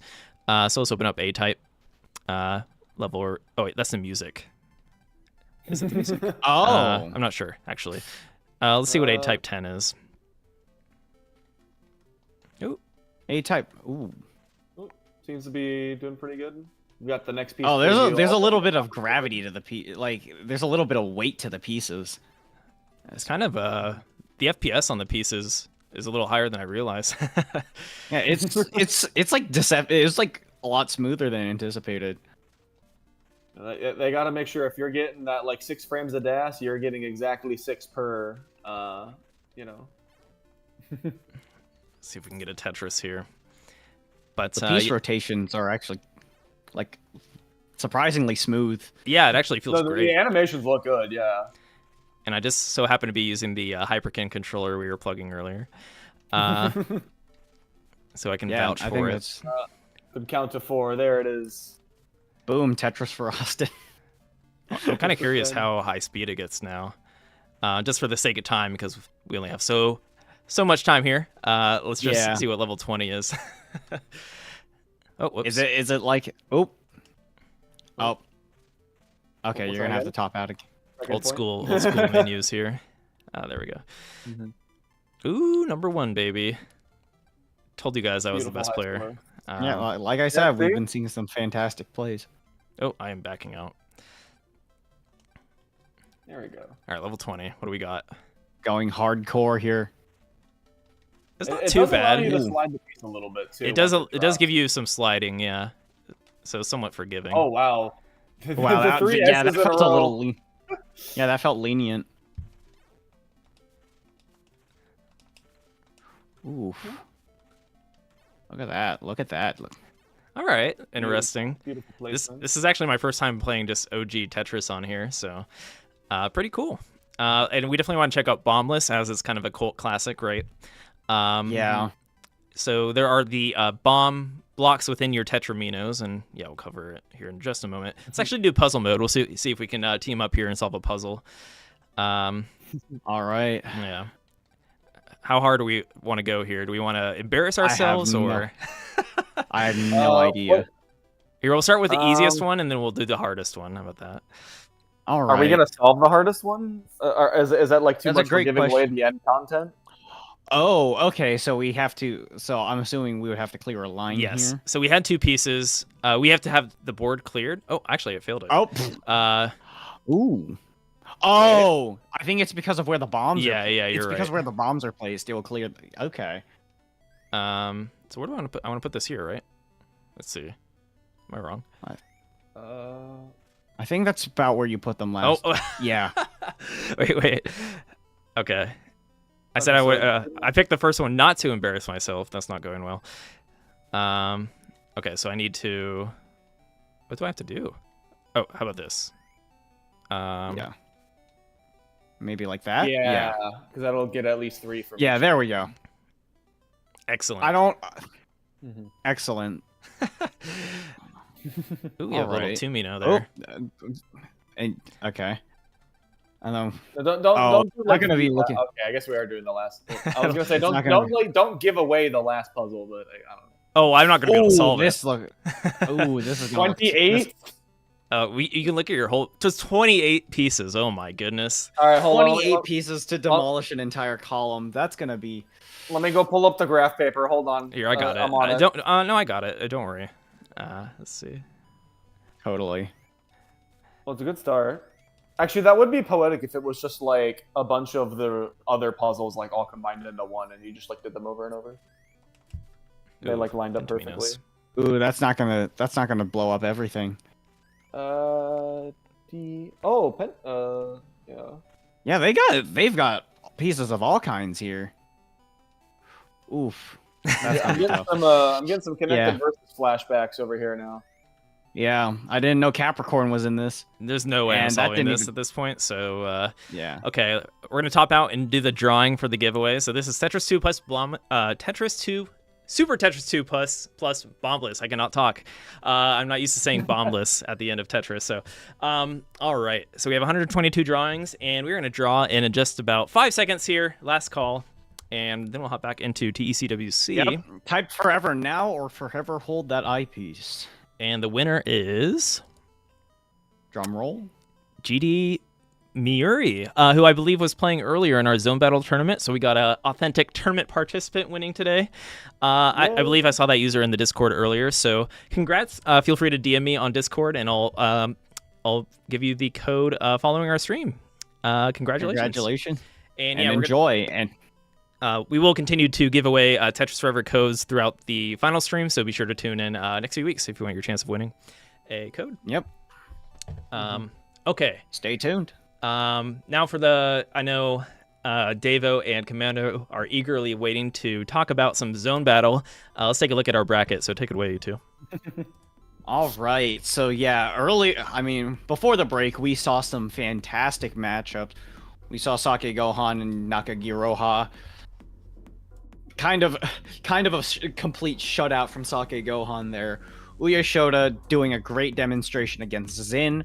OSW kind of doing the same, but with Amiri putting a little fight into the very end. And of course, wrapping up the top 4, a very, very solid Jaden versus Doremy matchup. But now we are down to the top 4. it really all comes down to who will be able to win this. And it's gonna be stiff competition. Of this All-Star cast, like you see one of these names in tournament, and you say, okay, if there are no other names of these 4 in the bracket, the one that's here is winning the whole tournament, like no questions answered. But it's basically we've got creme de la creme of zone battle talent. And thanks to the way the bracket works out, we're gonna have Japan versus USA for both of these 2 matches. I think SakeGohan versus Jaden. I know, like, it is a very difficult match. I mean, granted, every person into, like, SakeGohan is generally a difficult matchup. But Jaden has proven time and time again, like, this is not an impossible scenario. Like, there are win conditions to go for. But since SakeGohan is one of the few that can keep up with Jaden, it is very, very difficult to play, like, the speed win condition when that disparity isn't as great as something like Jaden versus Doremy, where you were able to see time and time again a lot of those wins came from Jaden maintaining kind of like even footing, and then through phase 3 just completely running away with the game. Yeah. And then, of course, on the other side of the bracket with Uyeshota and OSW, that one I feel has happened a lot more consistently. But, I mean, as we mentioned before, like, that matchup happened yesterday as a 6-7 matchup in a 1-7.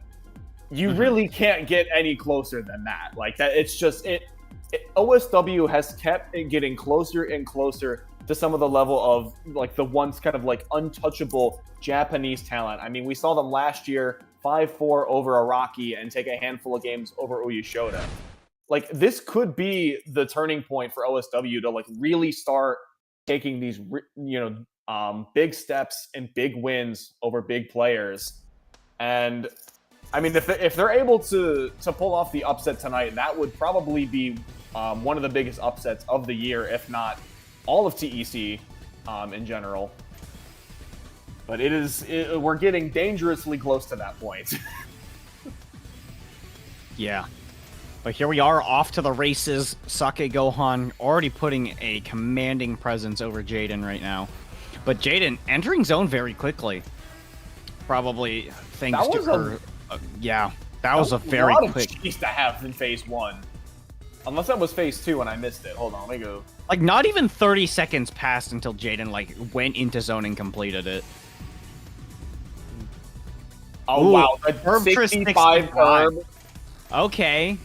Right off the bat, like, these players just showing exactly, like, what they're good at.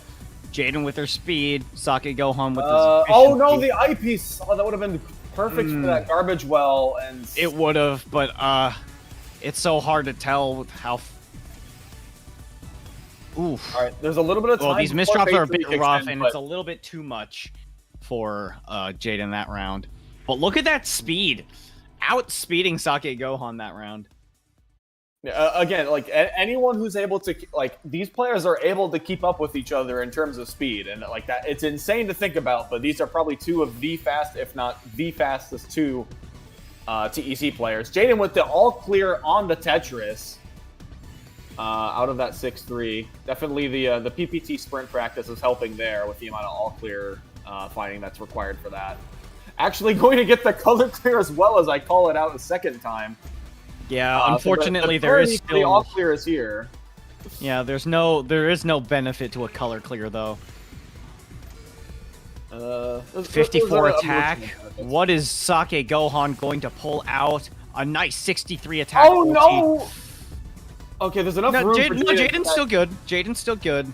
I did not see the skim option there. I thought Jaden held.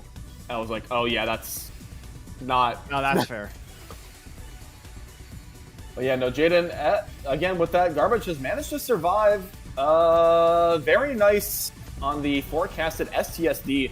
Gonna send in a zone shortly before phase 3. Try and give themselves as much time as possible before that extra timer kicks in. 40 from the ulti, so not gonna be terribly strong.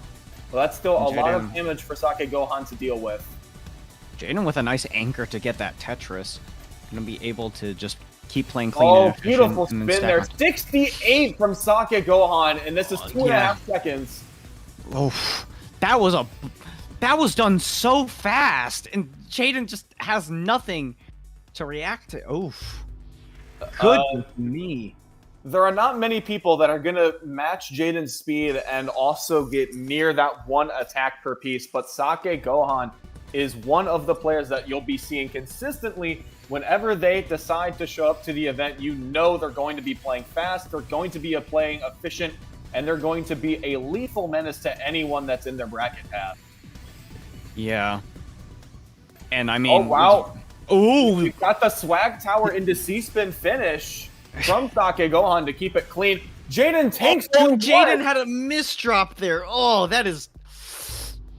Look at that. They had the same exact speed, but shakeGohan just, squeezing out that efficiency, especially with that T-spin triple tower into C-spin. Oh, no. No, that's not good. Managed to get a T-spin single off of it, though. Like, skimming it to a pretty, manageable state. Will Jaden take, a hidden efficiency? Yeah, but, still able to, power through this. All right, a little bit of an early zone there from Jaden. Another misdrop J, unfortunately. Gonna have to do some skimming to get rid of that. Clears it nicely. That's gonna be a hampering on the attack, but that is still an ulti 61 attack. Ooh, and shakeGohan with the perfect the clear on 19. This is gonna be a curve. 98! 98 from shakeGohan. I think that's a new tournament record from them. Nearly 100 in competition.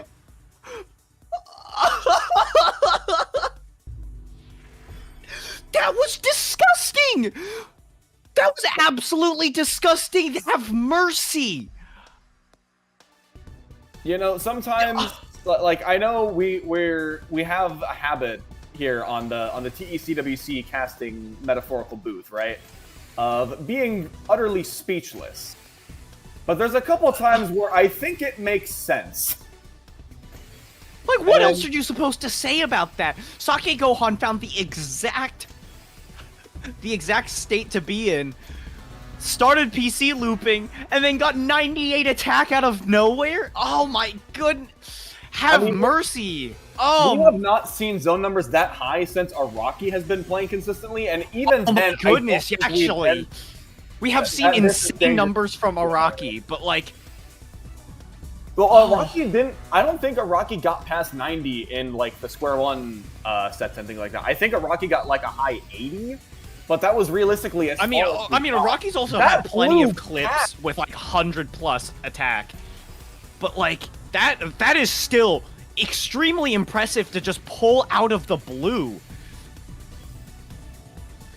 All right, shakeGohan. But Jaden is in. Jaden is prepared right now. Has a 4-wide going. I think it's activated zone a tad too early. And a misdrop that's going to require a lot of soft dropping now to get through. Yeah. shakeGohan has a center well to stack through. This is just. Don't you dare pull out something insane again. Another 60 attack. I think shakeGohan has averaged over 65 line attacks from all of their zones in this set. Yeah, 65. 65 is yeah, no, that is just consistent curve damage for each zone. How it's crazy how well he was just able to pull through all of that. If you had to pull your A game against someone, you really had to pull it against Jaden. Oh my goodness, that was just brutal. The amount of people that can make top 4 matchups seem lopsided can quite literally be counted on one hand. And usually, even with players like Uyeshota and with players like Kazu, there have been a number of times where some of those sets, if you're having first to 5s, first to 7s, you'll start to see that they're not always sweeps. shakeGohan literally feels like a speed run every single time you watch them play. They just, it's again, almost flawless fundies. The finesse is always perfect, optimizing every little piece placement to its maximum potential. And all of those little tiny advantages culminate to the monster of play that you see. That, again, to the world record sprint holder, to a feat that was thought impossible. And it just feels like it doesn't seem like it's getting anywhere against that kind of an offense. And it's incredible to see that level of dominance at a top level when so many other players find it so extremely difficult to just have the doubt. Like, it doesn't seem like shakeGohan is faced by anything that shows up. They can be playing a fast player, an efficient player, someone who just decides to always, accept and receive garbage all the time and tries to kind of like fire back with those counter spikes. It doesn't matter what the play style is. They are always unfazed. And it is very rare to see, even at a top level, someone be that unfazed by this kind of a player. Yeah. Oh my god. Although I will say, I am excited to see if that matchup recurs in Trifecta, because again, all these players that you're seeing now have qualified for Trifecta. I am curious to see how Score Attack and Classic goes, because those could also be very close in their own right. But shakeGohan is making a very solid case that Zone Battle is a very, very solid, safe matchup when they make it into Trifecta this year. Oh my goodness. I mean, there's not much else I can say here. Like, you really hit the nail on the head with all of that. I'm just, I don't know. I guess I just need I just need like Uyeshota versus OSW as a bit of a palate cleanser, because that was kind of an like unfortunate, brutal beatdown. Sometimes that's how it is, but the fact that shakeGohan keeps doing that to players that are typically the ones winning tournaments just seems unreal. Absolutely bonkers, insane plays. I keep showing up for these things, and I'm like, okay, shakeGohan's here. Oh, I gotta brace myself for the level of play that we're. Yeah, you think you're prepared. No, it's never enough preparation. We're gonna see like the 110 Impossibilitress in like 2 months from shakeGohan at this rate.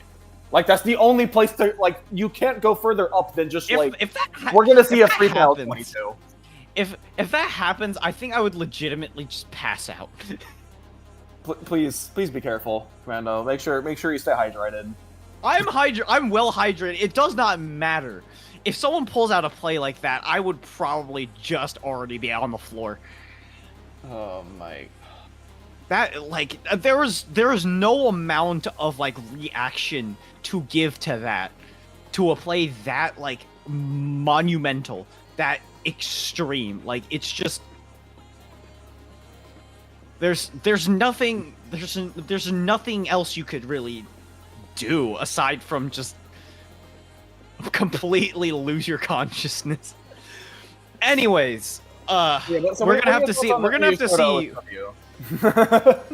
have to see who's gonna be the person to stand up against shakeGohan, because I mean, both these players stand a chance of at least taking a game. Actually, but like the entire match is gonna be hard. I don't think OSW's played shakeGohan in tournament before. I may be wrong on that statement. I know Uyeshota has, and Uyeshota has proven to at least hang in there enough. Like, again, it's still a losing matchup for Uyeshota. At least I think most of the community would agree as such. But Uyeshota, at least we know for a fact, can take games pretty regularly off of shakeGohan. But even as a defensive player, OSW is one of the few in the world that is capable of shaking the immovable wall that is Uyeshota. Yeah, OSW has had a good track record of upsets in the past, and I mean, he has not stopped his momentum. It has just constantly been getting like higher and higher. It's really crazy. So we're just gonna have to see how this goes. And right off the bat, OSW is already off to a good start, while Uyeshota has got the quite really a bit of early garbage to deal with. Zone. And the top out as well. Out. I like that decision from Uyeshota, trying to make sure they can build up their next zone, but they also misdrop on top of it, which makes it scary. Like, still building up on the phase 1, phase 2 zone meter. OSW not the best was close on top, but still 59. 59 and 16, mind you. That is like that's like ulti levels on 16 zone lines, which is crazy efficient. Wow, the amount of taking that Uyeshota, just no fear. Just knows exactly, says, yep, I've done the mental math. This is going to work out in my favor. We are all in the clear to accept this amount of garbage. And again, like the ability for Uyeshota to make these plays on a moment's notice is why they are so incredibly difficult to top out. Oh, yeah. And now, I mean, OSW with his impressive and blazing efficiency, already taking this to well into phase 3. Currently at a score of 75,000. Garbage is already beautiful down stack, though. Yeah, look at this. It's, I mean, this is like, here we're seeing like, we're seeing. I don't want to say human levels of skill, like, because these players have done so much and gone way above and beyond what like people are normally capable of. Right, but like this feels like a bit of a palate cleanser compared to like what shakeGohan was pulling. Okay. All right. I was gonna say I was wondering if OSW was gonna try and take that residue from the left side and make that into a 4 wide, but it appears they are going for the tried and true T-spin doubles and working their way through with the down stack. A little bit of timing there from Uyeshota as they had quite a bit of a nice up stack. Forces OSW to keep tanking more and more garbage with, again, as you get deeper into phase 3. You feel OSW is doing a lot of risky stacking right now. Kind of like stacking on top of his garbage, and then on top of some of his own stack to clear all the way to the top. Like, ooh, like, don't get too close to the top, Icarus. Like, oh my, ooh, bit of an Elmis drop. Yeah. There is a nice skim there for OSW. OSW is making a few mistakes, but let's see if he can. Ooh, that's risky. Oh, that's going to be rough. Uyeshota has the full zone meter, and they know look exactly at this. This is their chance to strike. This is kind of like the fighting game equivalent. This is like the Tetris equivalent to abusing advantage, like in a fighting game. Yeah, that's over 20. Ooh, and yeah, look at that. Uyeshota managed. Yeah, Uyeshota attacked at the right time. That was a really good play from him. Yeah, finishing with the swag tower as well to end the round. Over 120 attack per minute. And OSW actually like maintaining a decent little bit of a mini speed advantage. But again, against a player that's very comfortable with defensive play, you're not going to be able to win on speed alone. Yeah. Like it's... Oh, that's a really good opening spike though from OSW. Fantastic downstack into the quad. Forces not a great zone from Uyeshota, and OSW, although not really ready to zone in their own right, they know this is look at that. A lot of garbage early. Oh, look at that. That was a very nice finish to that zone. Very clean. Maintaining that freestyle stack. Quarters from Uyeshota. Yeah. And it's only a quarter zone advantage right now for OSW, but that's also score advantage. Yeah, OSW, like, maintaining a solid advantage here. Speed, efficiency, has no garbage currently, kind of just canceling out anything that Uyeshota tries to send him, save for that 5. But there's a nice fractal here, that second T-spin ready and waiting, and gets it in the zone. Not able to clear out all those lines in zone, but, like, still has plenty of clean space to move around, work around with. Nice count to 4 for OSW, getting that Tetris before opening up that next well. Little bit of combo leading into another Tetris. OSW is playing this very cleanly and efficiently, save for that misdrop. Oof. Yeah, it's a really difficult misdrop to dig back from, and and that's going to be too much. Enough. And so 2 straight there from Uyeshota. Yeah. And look at that efficiency, pretty close stat-wise. Let's see if OSW can pull this back, though, because he's entirely capable of doing so.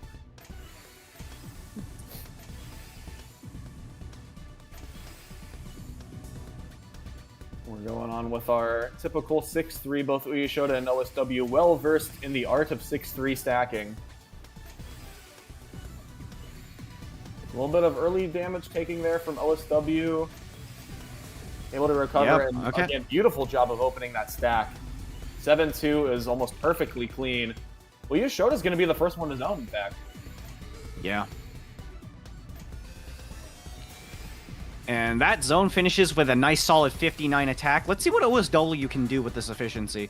Because, I mean, solid T-spins Tetris is going so far. I just saw some... I feel like I saw something crazy going on. Ooh! Ulti finish 57 attack. Yeah, Uyeshota's sending a lot of stuff outside right now. Yeah, but keep in mind, this is a lot of score advantage for Uyeshota. They're going to send this into Phase 3 really quickly. And yeah, with no garbage on the board, they are more than happy to push that over the edge. Yeah, and look at this. Like, A lot of man-made stack for Uyeshota. yeah, indeed. OSW has a lot of garbage here, and his down stacking is he's doing phenomenal with this down stacking, finding the perfect pieces to use everywhere. Oh my goodness, the 11 combo. Oh my goodness! Like, just impressive plays overall, and that is a huge spike to deal with, but OSW has a perfect full zone to deal with. Solid down stack potential, already up to 16 lines, blocking it off, 45, canceling out the rest, sending something over to Uyeshota. Uyeshota, okay, it's just a small back and forth now. It's crazy. Old little mini misdrops. Ooh, and those misdrops from Uyeshota, this is OSW's chance to just take advantage of the situation. Oh, but now it's Uyeshota's time for the down stack. Yep, getting a solid one as well. 9 combo. And look at this, T-spin triple tower. There's the first T-spin. Where's the second T? There it is. About time. Goes into zone, following it with some combo, some Ren. A little interesting. Ooh. But it is 42 very attack. fast. Uyeshota has a full zone to boot, though. And OSW, nice back-to-back T-spin right there. Oh my god, look at these reads for OSW. 3. Like, there are some great reads from both players here on their setups. This is there's no zone meter for Uyeshota to tank that, just decides to ooh, yeah, just has to accept it. Things are looking rough, but I mean, still manageable. Both players in a good spot. I mean, look at how well Uyeshota has gotten through their own upstacked, board, and it feels like the garbage is just, not there anymore. Yeah. And look at this. Stacking on top of the garbage and then down stacking in the zone. Pretty solid play there, but let's see what OSW can do to retaliate. Has 3/4, about 7.5 seconds to do something here. Doing a lot of up stacking, maybe a little too much? No, that's still 40 attack. Yeah, but Uyeshota not really accepting too much garbage, able to upstack fantastically so. Oh my! And get a lot of damage through really quickly. This is a real good back and forth, like a real good tennis rally between these two players. Probably doing pageant off proud right now. This is I mean, it is just a back and forth. This is just you know, who's gonna win this? It's really hard to tell. No one really has a clear advantage for that long.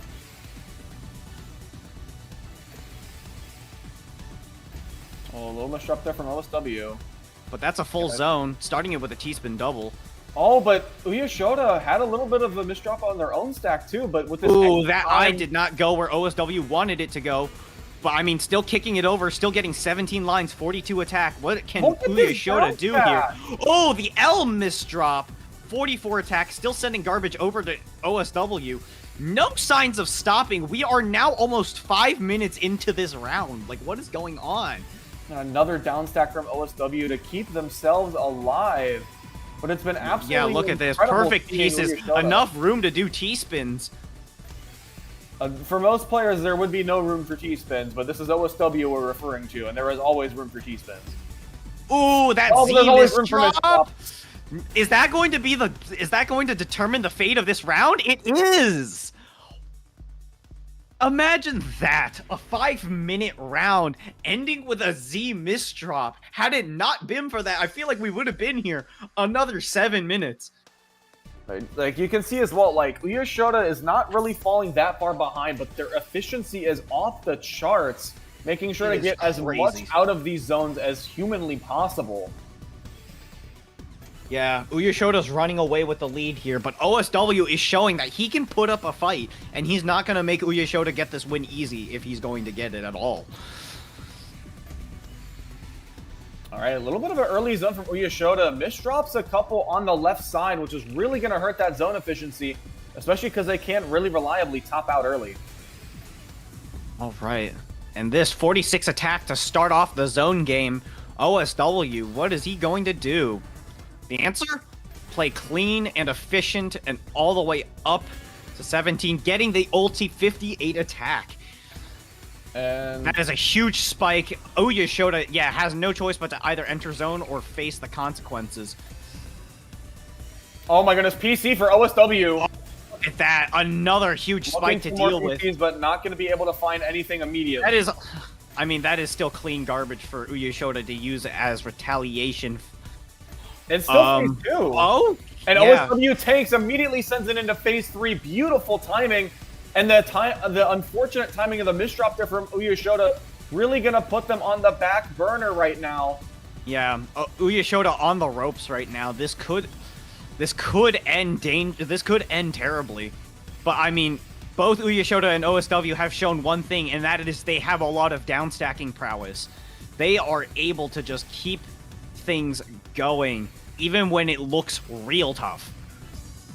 Well, especially in OSW situation right now, like it's 3-0 currently. You need to find a way to pull this win off. And right now for Uyeshota, if they're able to get 4 straight back-to-back, it will almost all but seal the deal. And the beautiful downset 41 again. I feel like there's very few players that are able to so consistently pull off down stacks within zone of phase 3 to maximize that efficiency, but Uyeshota time and time again makes it happen. Ooh, this might be too much for OSW to handle. Oh, nope, manages to reach the end, but here it is. OSW getting met with another huge queue of garbage. The down stack is phenomenal. OSW is just demolishing this, but Uyeshota, I mean, just has plenty of ammunition to just keep sending more and more and more and more. This is crazy stuff going on. OSW has to do so much to try and get out of this situation. It's so hard. It is such an uphill battle. That garbage queue is endless. Oh, gotta be very careful with where you place the T-piece. Especially with how it relates to parity. Yeah, it is crazy. And the J misdrop. Oh. Yeah, that is the final nail in the coffin here. Uyeshota taking that point once again. This is OSW's last stand. I know that this, like, especially just on paper, people that may be seeing like Uyeshota OSW be like, oh well, surely it's just, you know, the Japanese player base being built different. Uyeshota is like doing so well. This is honestly unprecedented. Uyeshota being up 4-0 over OSW. Yeah, but I don't think this. If anything, this will show that OSW has a chance for an insane comeback, and it's entirely possible. Is the thing, like, it's not far-fetched to say that sort of thing. I mean, of all the players that tend to be, you know, like the king of comebacks in the community, OSW is in fact. OSW is the master of upsets. See, and we're gonna have to see this zone. Gonna have to be careful with the IRS to make sure they get that eyepiece in. Doing things very nicely, able to squeeze those extra lines in, but that did give Uyeshota a bit more time to squeeze in some more attacks. So, not sure if it was it worth it in the end. It's a bit of a toss-up. Oh, that misdrop is gonna make things a little bit difficult. You can see that does force a zone out of OSW, not in the position they were really hoping for. And Uyeshota only needs to counter 10 lines actively, probably about 20 by the time this zone is over. We'll have to see how big this attack is going to be. Very nice combo from OSW, and it looks like he wants to start another one with this side 4-wide, and here it comes. Ooh, getting cut short with But that's still 21 attack and 9 lines with a half zone. That is pretty impressive. Continuing the combo outside. Look at that, 19 combo. That 4-wide decision was the best one that OSW has made tonight.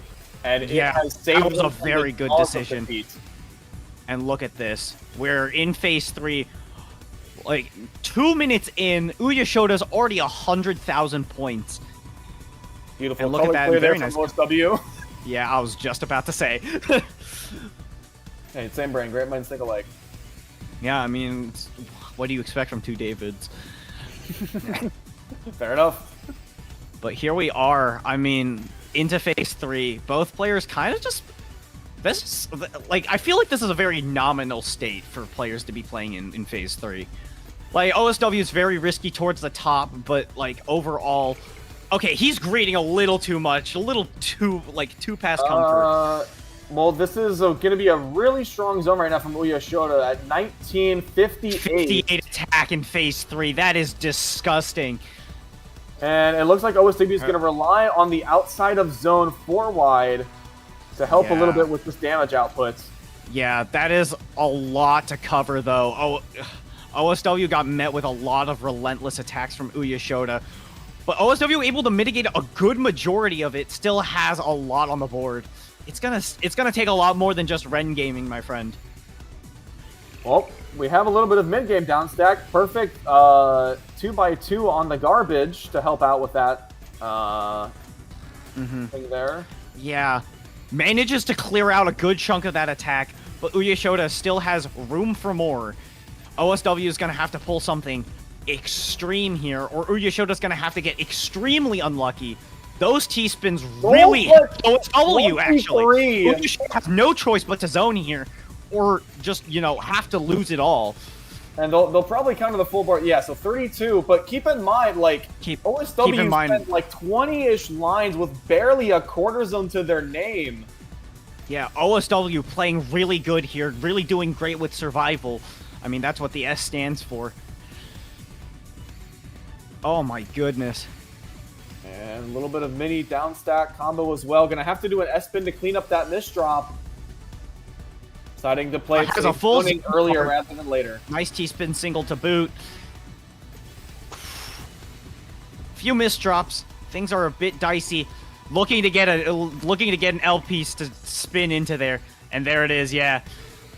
I'm not sure if that was worth it, though. Keeps the board clean, yes, but Uyeshota has a lot.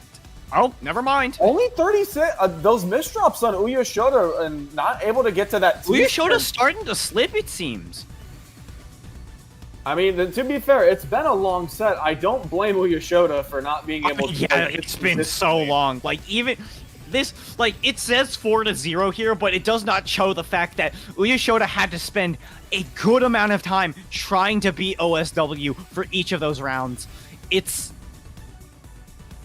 like, the numbers don't say everything. You can't just say, like, OSW is like, oh, he lost by that much to Uyeshota. That doesn't mean he's a good player, is it? No, that's absolutely incorrect.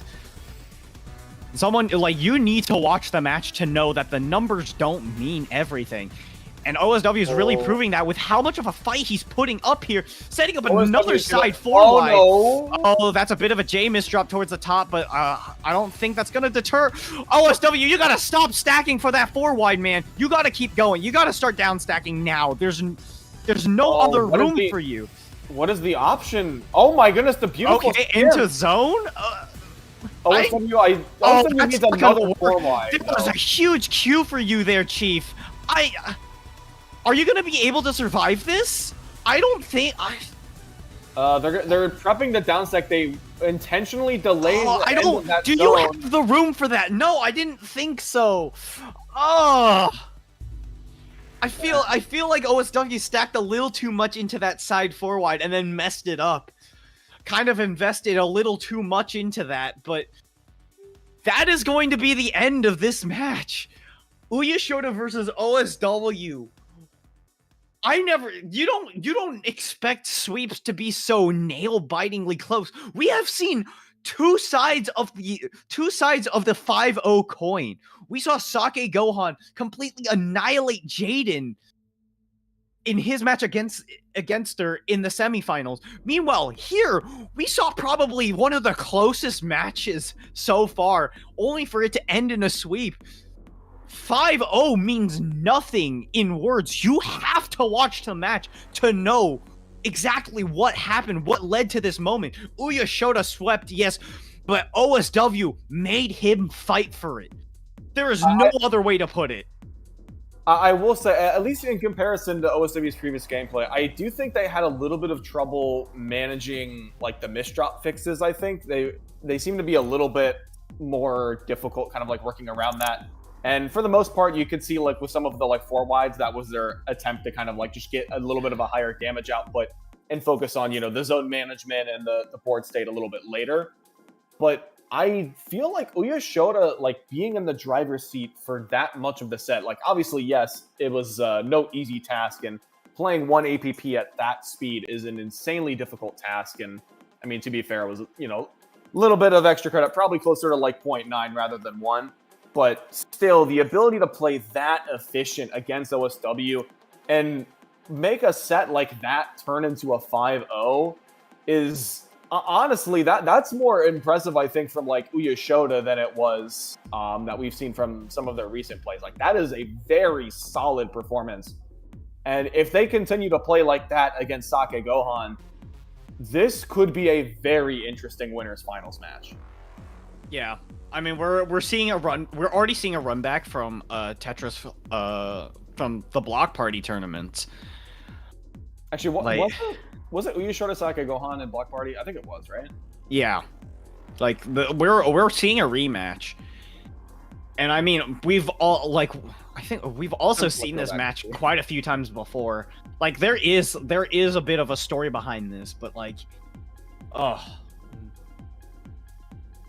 All right, and so before we get into our last match, we do want to give a couple more shout-outs to our wonderful sponsors. Again, TECWC could not happen without all of the wonderful organizations and people that are behind the scenes making this happen and funding this event. So, yeah, we're gonna give. I feel a little exhausted from that match, and it's a good thing we have our sponsors here to help us. I think Austin is prepping it for us right here. We've got the Power Bears Tetris gummies, as well as our other sponsor in the back. We have Red Bull.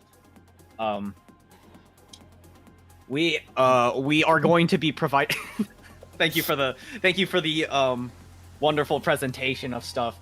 But there is also a bit of a twist. We will be giving some of these Power Bears Tetris gummies and cans of Red Bull to our tournament winners. I mean, to be fair, if you too may be able to see your zone attacks fly off the charts with the wings from Red Bull. I mean, 98 zone attack from shakeGohan. You might need a plane to catch up with that. I'm going to be honest. Like that's a big step up from a lot of the other zones we've seen. Yeah, we have seen the wings that these players have used to soar to the top of their boards in zone. And I don't know, maybe Red Bull will give you the wings to do the very same, right? But now it all comes down to this, the rematch, the storied history. You have all been waiting for this very moment. Uyeshota versus shakeGohan. Oh boy. Yeah. No, oh boy. It's always okay. Here's the match. Just take the deep breath. You know, compose your thoughts. Take the deep breath. Get your water ready. Grab some popcorn, probably bag of chips, some sort of snack, because we are gonna be here for a wild ride. Okay. Like, Uyeshota, like, we got shakeGohan, a kid who's like, I think, like, what, if I'm remembering correctly, still in middle school, and we have Uyeshota, a player who has been in this for years on end. Like, literally, old guard versus new blood, like... I mean, again, Uyeshota knows a thing or two. They've seen a thing or two, and they know how to play when they are against, you know, one of the strongest offensive forces on the planet.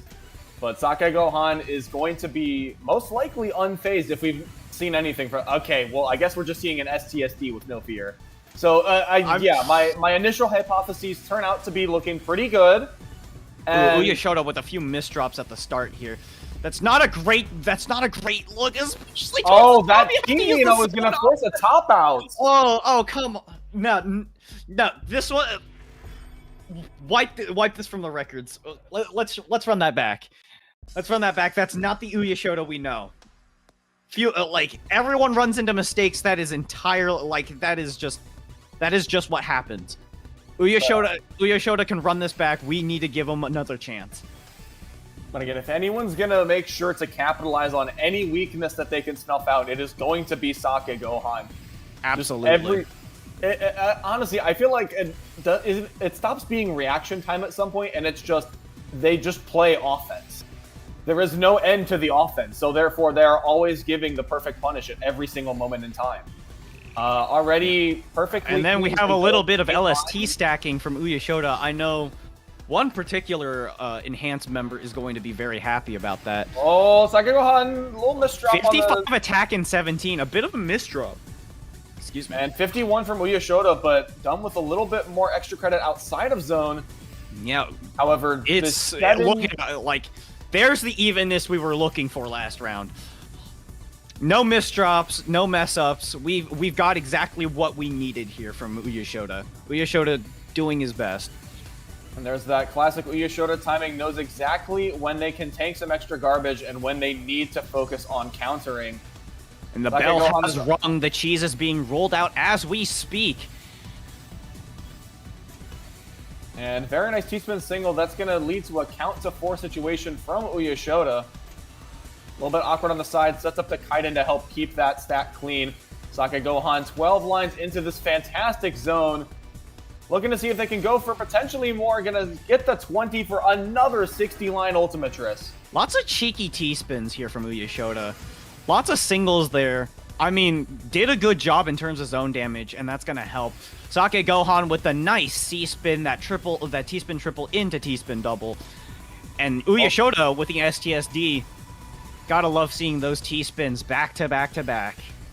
I like that hesitation of, like, Uyeshota saw the Kaiden a little bit early, but had the Tetris at the ready. And so they waited, made sure that Tetris went through as a counter rather than send garbage to shakeGohan. And then I love like intentional tanking, like calculated risks. Uyeshota knows what he's like. Uyeshota knows when to attack and like when to just like accept the damage and move on. Because like sometimes you just need to have the opportunity to just counter rather than just block the attack. Because you need to get something in on your opponent. All right, shakeGohan, a little bit of zone meter, but a fantastic board to really start putting some pressure onto Uyeshota. But beautiful combo, the 5 combo from Uyeshota. Again, just it feels like shakeGohan, the once relentless offense, seems to just be at a stopping point as Uyeshota has found the secret to prevent themselves from getting overwhelmed. Yeah, and look at this. Oh, that's a beautiful cut copy. Those two T-spins definitely contributing to a little bit of extra damage.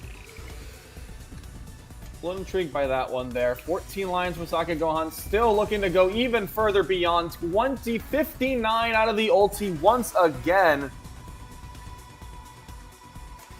All right, 16 lines. Okay, a few lines to wrap this up. 43, there is an incoming garbage queue here. Ooh, things are looking a little bit precarious here for Uyeshota. Wow. Oh, but look at that. Like, still manages to find the skim, still manages to find the room to keep going. And the down stack is there for Uyeshota.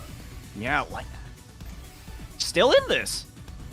Like, definitely, like, has to do a bit of fighting back, but, like, able to get a little bit in on shakeGohan. shakeGohan needing to do a little bit extra to try and get some lines over to Uyeshota's board. Oh, really nice T-spin triple setup there for Uyeshota. shakeGohan gonna have to counter about 20 lines, but this is still a phenomenal board to be stacking T-spins on top of. Ooh, okay. T-spin double leading into that zone. I could see it coming. 66 from shakeGohan on the ulti. Oh, phase 3 zones like that is insane. I mean, Uyeshota is able to counter it at least somewhat, but that is still an incoming garbage queue. There's a lot more coming in than I anticipated. And probably more than Uyeshota anticipated. I feel like, again, like, even, like, Uyeshota is one of the best players at maintaining zone efficiency, even through, like, down stacks. But oh my god, that when is your a huge opponent garbage sends, queue. like, 60 lines in a zone attack, it doesn't matter whether you send 40 or 50, you're still going to be eating a ton of extra garbage rows. Oh, this queue of endless cheese. Oh my goodness. Is Uyeshota gonna be able to stomach all of this? The end of the queue is there. It's just up to Uyeshota It's to in find a the down end is stack. in sight, but shakeGohan, like there's How fast was that? what? Huh? The double iron queued for just a lightning fast zone. Oh my god, that lightning fast 19. Ugh, it's gross. The end was in sight for Uyeshota. The And light again, was at the end of the ShakeGohan, tunnel. Another quarter zone ShakeGohan is perfectress. just building more and more of it. Like, Uyeshota's trying to get out of And this. the all clear from SakeGohan. Oh my goodness. It's a second one. Relentless. And that is it for Uyeshota. Oh goodness. Just, that's gross. Stop it. Mercy. Jeez. 2 phase 3 quarter zones and still That over lady into the 350 game too. zone That attacks. was nearly 6 minutes. And then SakeGohan pulls that at the very end. How did he manage to do that? How did you manage to find, despite all of that mess? I just hit my microphone. Throughout all of that mess, throughout all of that pain, SakeGohan is already 3 all clears in. how That's did you too manage much to for do Uyeshota that? to tank. Stupid. Sake is still clears. looping these perfect clears. They found another, and they're going to be on max zone. They're going to loop PCs. Don't go into zone with this. Don't go They're into zone with looping this. You're PCs. gonna- Oh, how much attack is this going Another to be? PC. The question is, how much attack is this going to be? Oh, they're going to try and place A bit the of eye. struggling. Oh, I mean, there's how much attack is that? 78. 78 from an ulti. That's curb levels in an ulti. Then just stop. Stop it. And Uya, Get out of one here. Mino off. The odd parity turns off the all clear. They're able to tank everything. It's not phase 3 yet. Not enough points there from Uyeshota. The all clears were not as great at pushing it to phase 3. Oh my goodness, Uyeshota has so much to downstack, and we're not even phase 3 yet. Oh, SakeGohan hesitated, trying to see if they could go for that Tetris, but it was going to cause issues with that T-spin later. Decides to opt against it. Oh, at least Uyeshota has a pretty clean board to deal with this, but that is gonna be some ugly phase 3 cheese, regardless. Oh, wow, and the fantastic garbage RNG for Uyeshota. And honestly, like, quite frankly, that is going to keep them alive for the time being, but they still haven't found their way out. Ooh, They T-spin have to double. get through. Yeah, T-spin double from Uyeshota.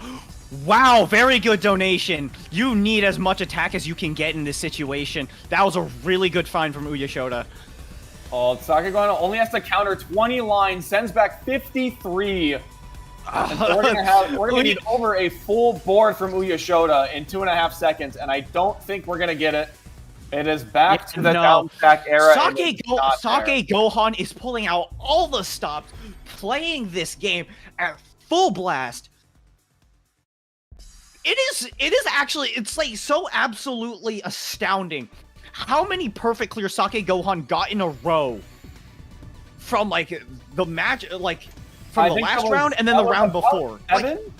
I think it was 4, or no, it was 4 to start the match. I think they eventually started with like mid-game PC. They were PC looping in the zone, getting 78 from an ulti. That is not ulti numbers, that is curb levels of attack. Ugh. Oh my god, it's starting to become gross right now. But it is a really quick zone, and perhaps that's the secret that they need. They just have to build up to their second zone a little bit quicker. 19 lines. SakeGohan not with the correct parity for the curb salt, but a 70 ulti is going to be a punch either way. Yeah, a few misdrops on Uyeshota's side are a bit... that's a bit... Although that's a bit dicey. SakeGohan almost slipped up, had a almost misheld for the T-piece, and would have topped out from a spike from Uyeshota, but thankfully made sure they had that T at the ready to have that get out of jail free. Yeah, and look at that, just like that, SakeGohan already back in on this. Just And doing we have the T-spins, doing TV Tetrises. set up like it's nothing. Look at that T-spin double. Look at this. Oh, that is some beautiful efficiency there. Oh, Good no. T-spin find. Gets cut short, but that's still 49 attack. I don't know if Uyeshota's going to be able to contest that with constant down stacks and these occasional Oh, T-spins. no, the miss drop. Especially when the zone gets cut short like that. Oh, there's no I-tuck there. We're going to have to Not at spin all. lines. And that's going to be it. We're already at match point.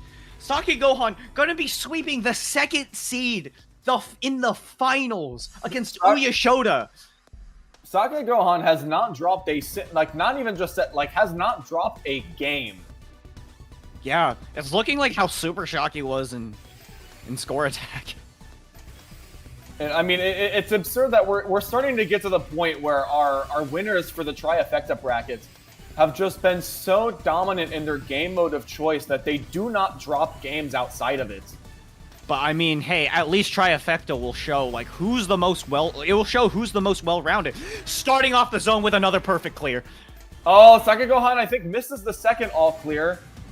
Still has a T-spin double to boot. Find another Trying to find another all clear in here. Is probably going to be able to find. Oh, probably not. It's a little off on the lines, I think. Yeah, the PC parity still a perfect 60 and 20. But Uyeshota right now has a little bit more of zone meter and a better board state to work with. When a 60 attack ulti is weak for SakeGohan standards, you know something's wrong. I wouldn't call it weak. I mean, if you're SakeGohan, I guess you have the right to at that point because that is probably almost below average. Which is incredibly weird to say. A lot of players here are pulling 60 attack ultis fairly consistently.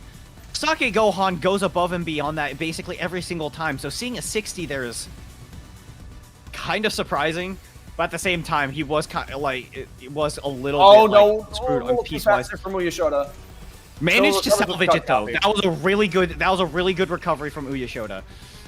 But SakeGohan right now on their own zone. Uyeshota was already behind in lines before, only sends 46. This ulti could SakeGohan sends 57. Okay. One good thing for Uyeshota is they accepted that garbage immediately, which gives them a lot of cheese to immediately start downstacking through. And thankfully for them, they are going to survive the interaction, but they are not in a great situation. I think they might have placed that eye a little bit earlier than they anticipated. I think you could see with the hesitation. They were initially trying to use that to downstack.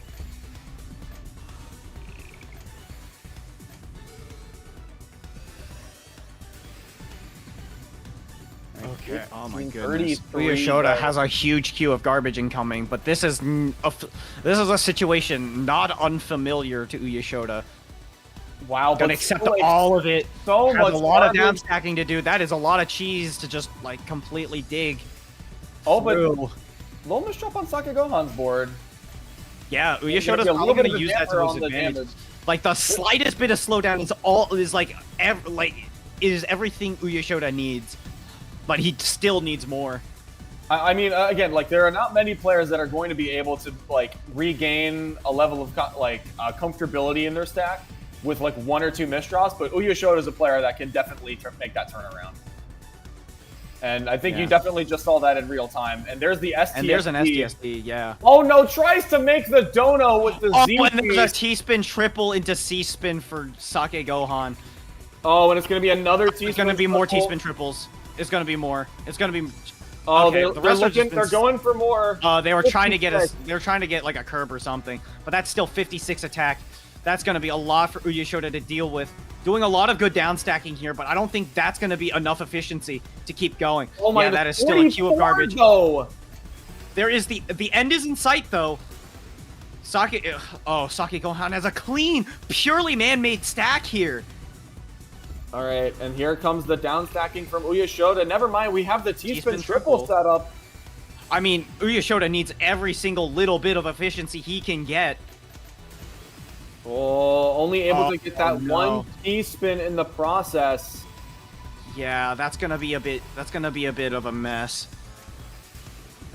See, if anyone's gonna find an out through a situation that looks as dangerous and as terrifying as this board state, it might be Uyeshota, but unfortunately, ugh, not the most climactic end, but that is still going to be a sweep from shakeGohan, who is now your Tetris Effect Connected World Champion for the Zone Battle bracket. And for a lot of people that showed up knowing shakeGohan, I think a lot of people were foreseeing this outcome, but not many people were expecting a sweep in every single bracket, both in the round one from our top 8 players, another sweep in winners semifinals, and then in the finals against Uyeshota, who has been quite renowned for taking games off of all players regardless of their skill level. But shakeGohan has found the secret to the undefeatable strategies and has put that on display for everyone, from everything just, again, peak efficiency, peak zone management, and a 98 clip to, continue the energy of the night. shakeGohan definitely deserves this title of Zone Battle Grand Master Champion. And I hope that everyone is just excited as we are over here on stream to see shakeGohan take on the Trifecta tournaments in 2 weeks. Yeah, I mean, a lot of people anticipated this win, but it doesn't matter how much you anticipate a win. The spectacle is always just like a sight to behold. To be fair, I think of all, and again, I'm not saying I've watched every single zone battle, whatever, but of tournament matches, I have never seen anything go above, I think, 80. I think it was actually Doremy's 85, and I think shakeGohan had an 87 back in Square One 2 years ago. Yeah. Nothing has been over 90 lines, but 98 in tournament is just absolutely absurd, especially when that comes through literally the round before the finals. That wasn't you were playing a round one tournament and you just stacked your pattern stack, whatever.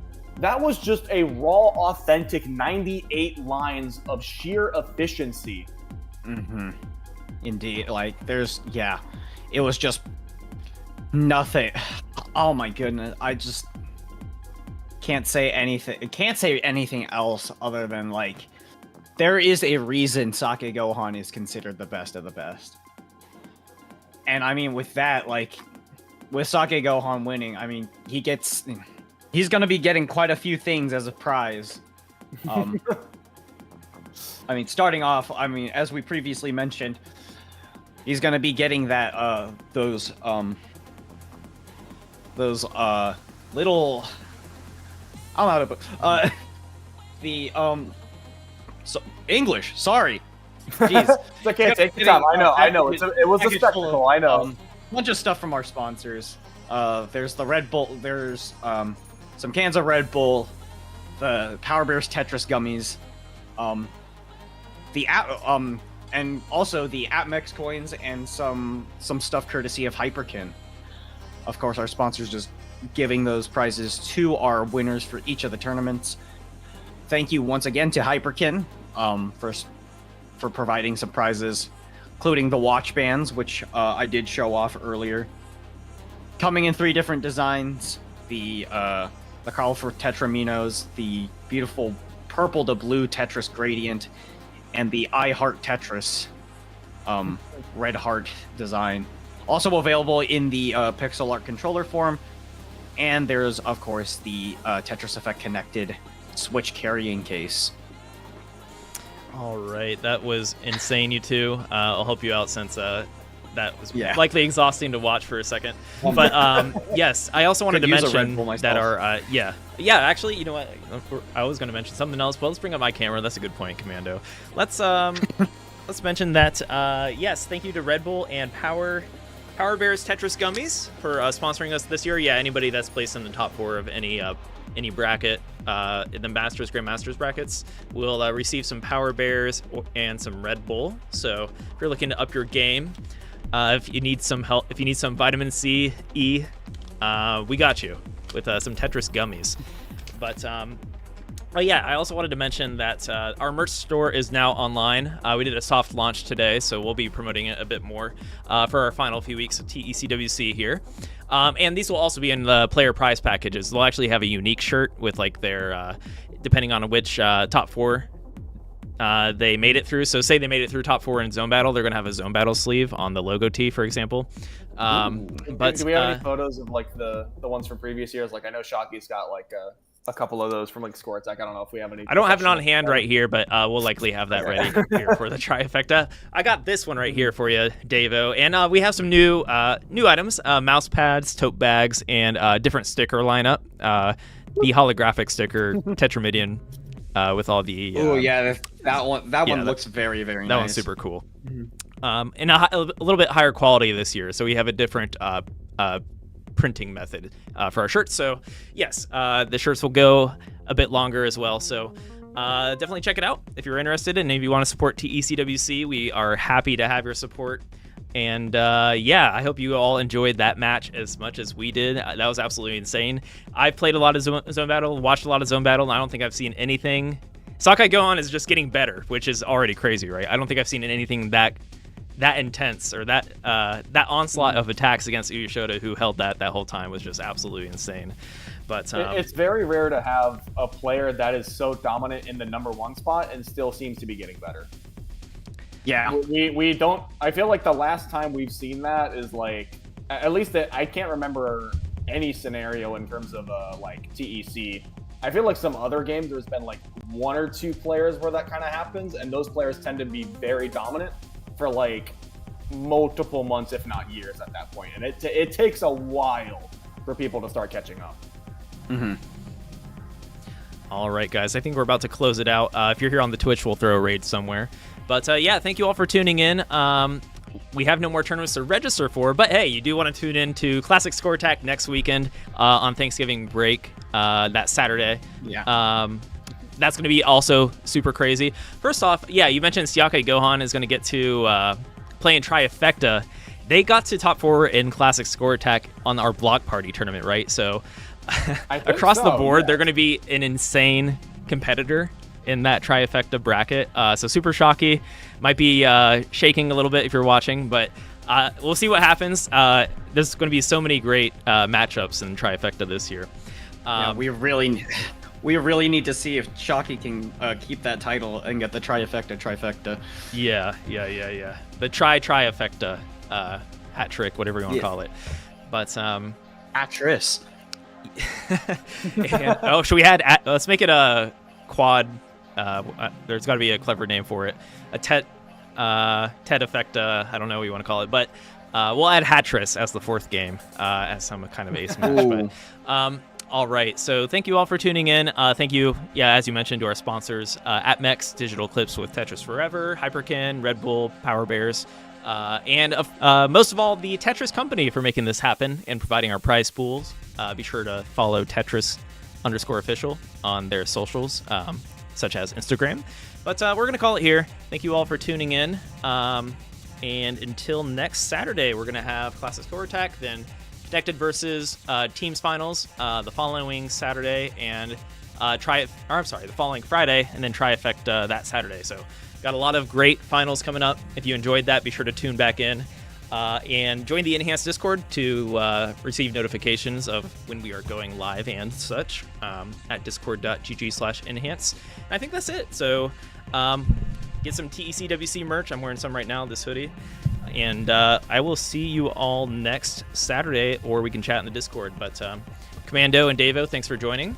Any final thoughts before we sign off here? Keep playing Tetris, I guess. Yes, perfect.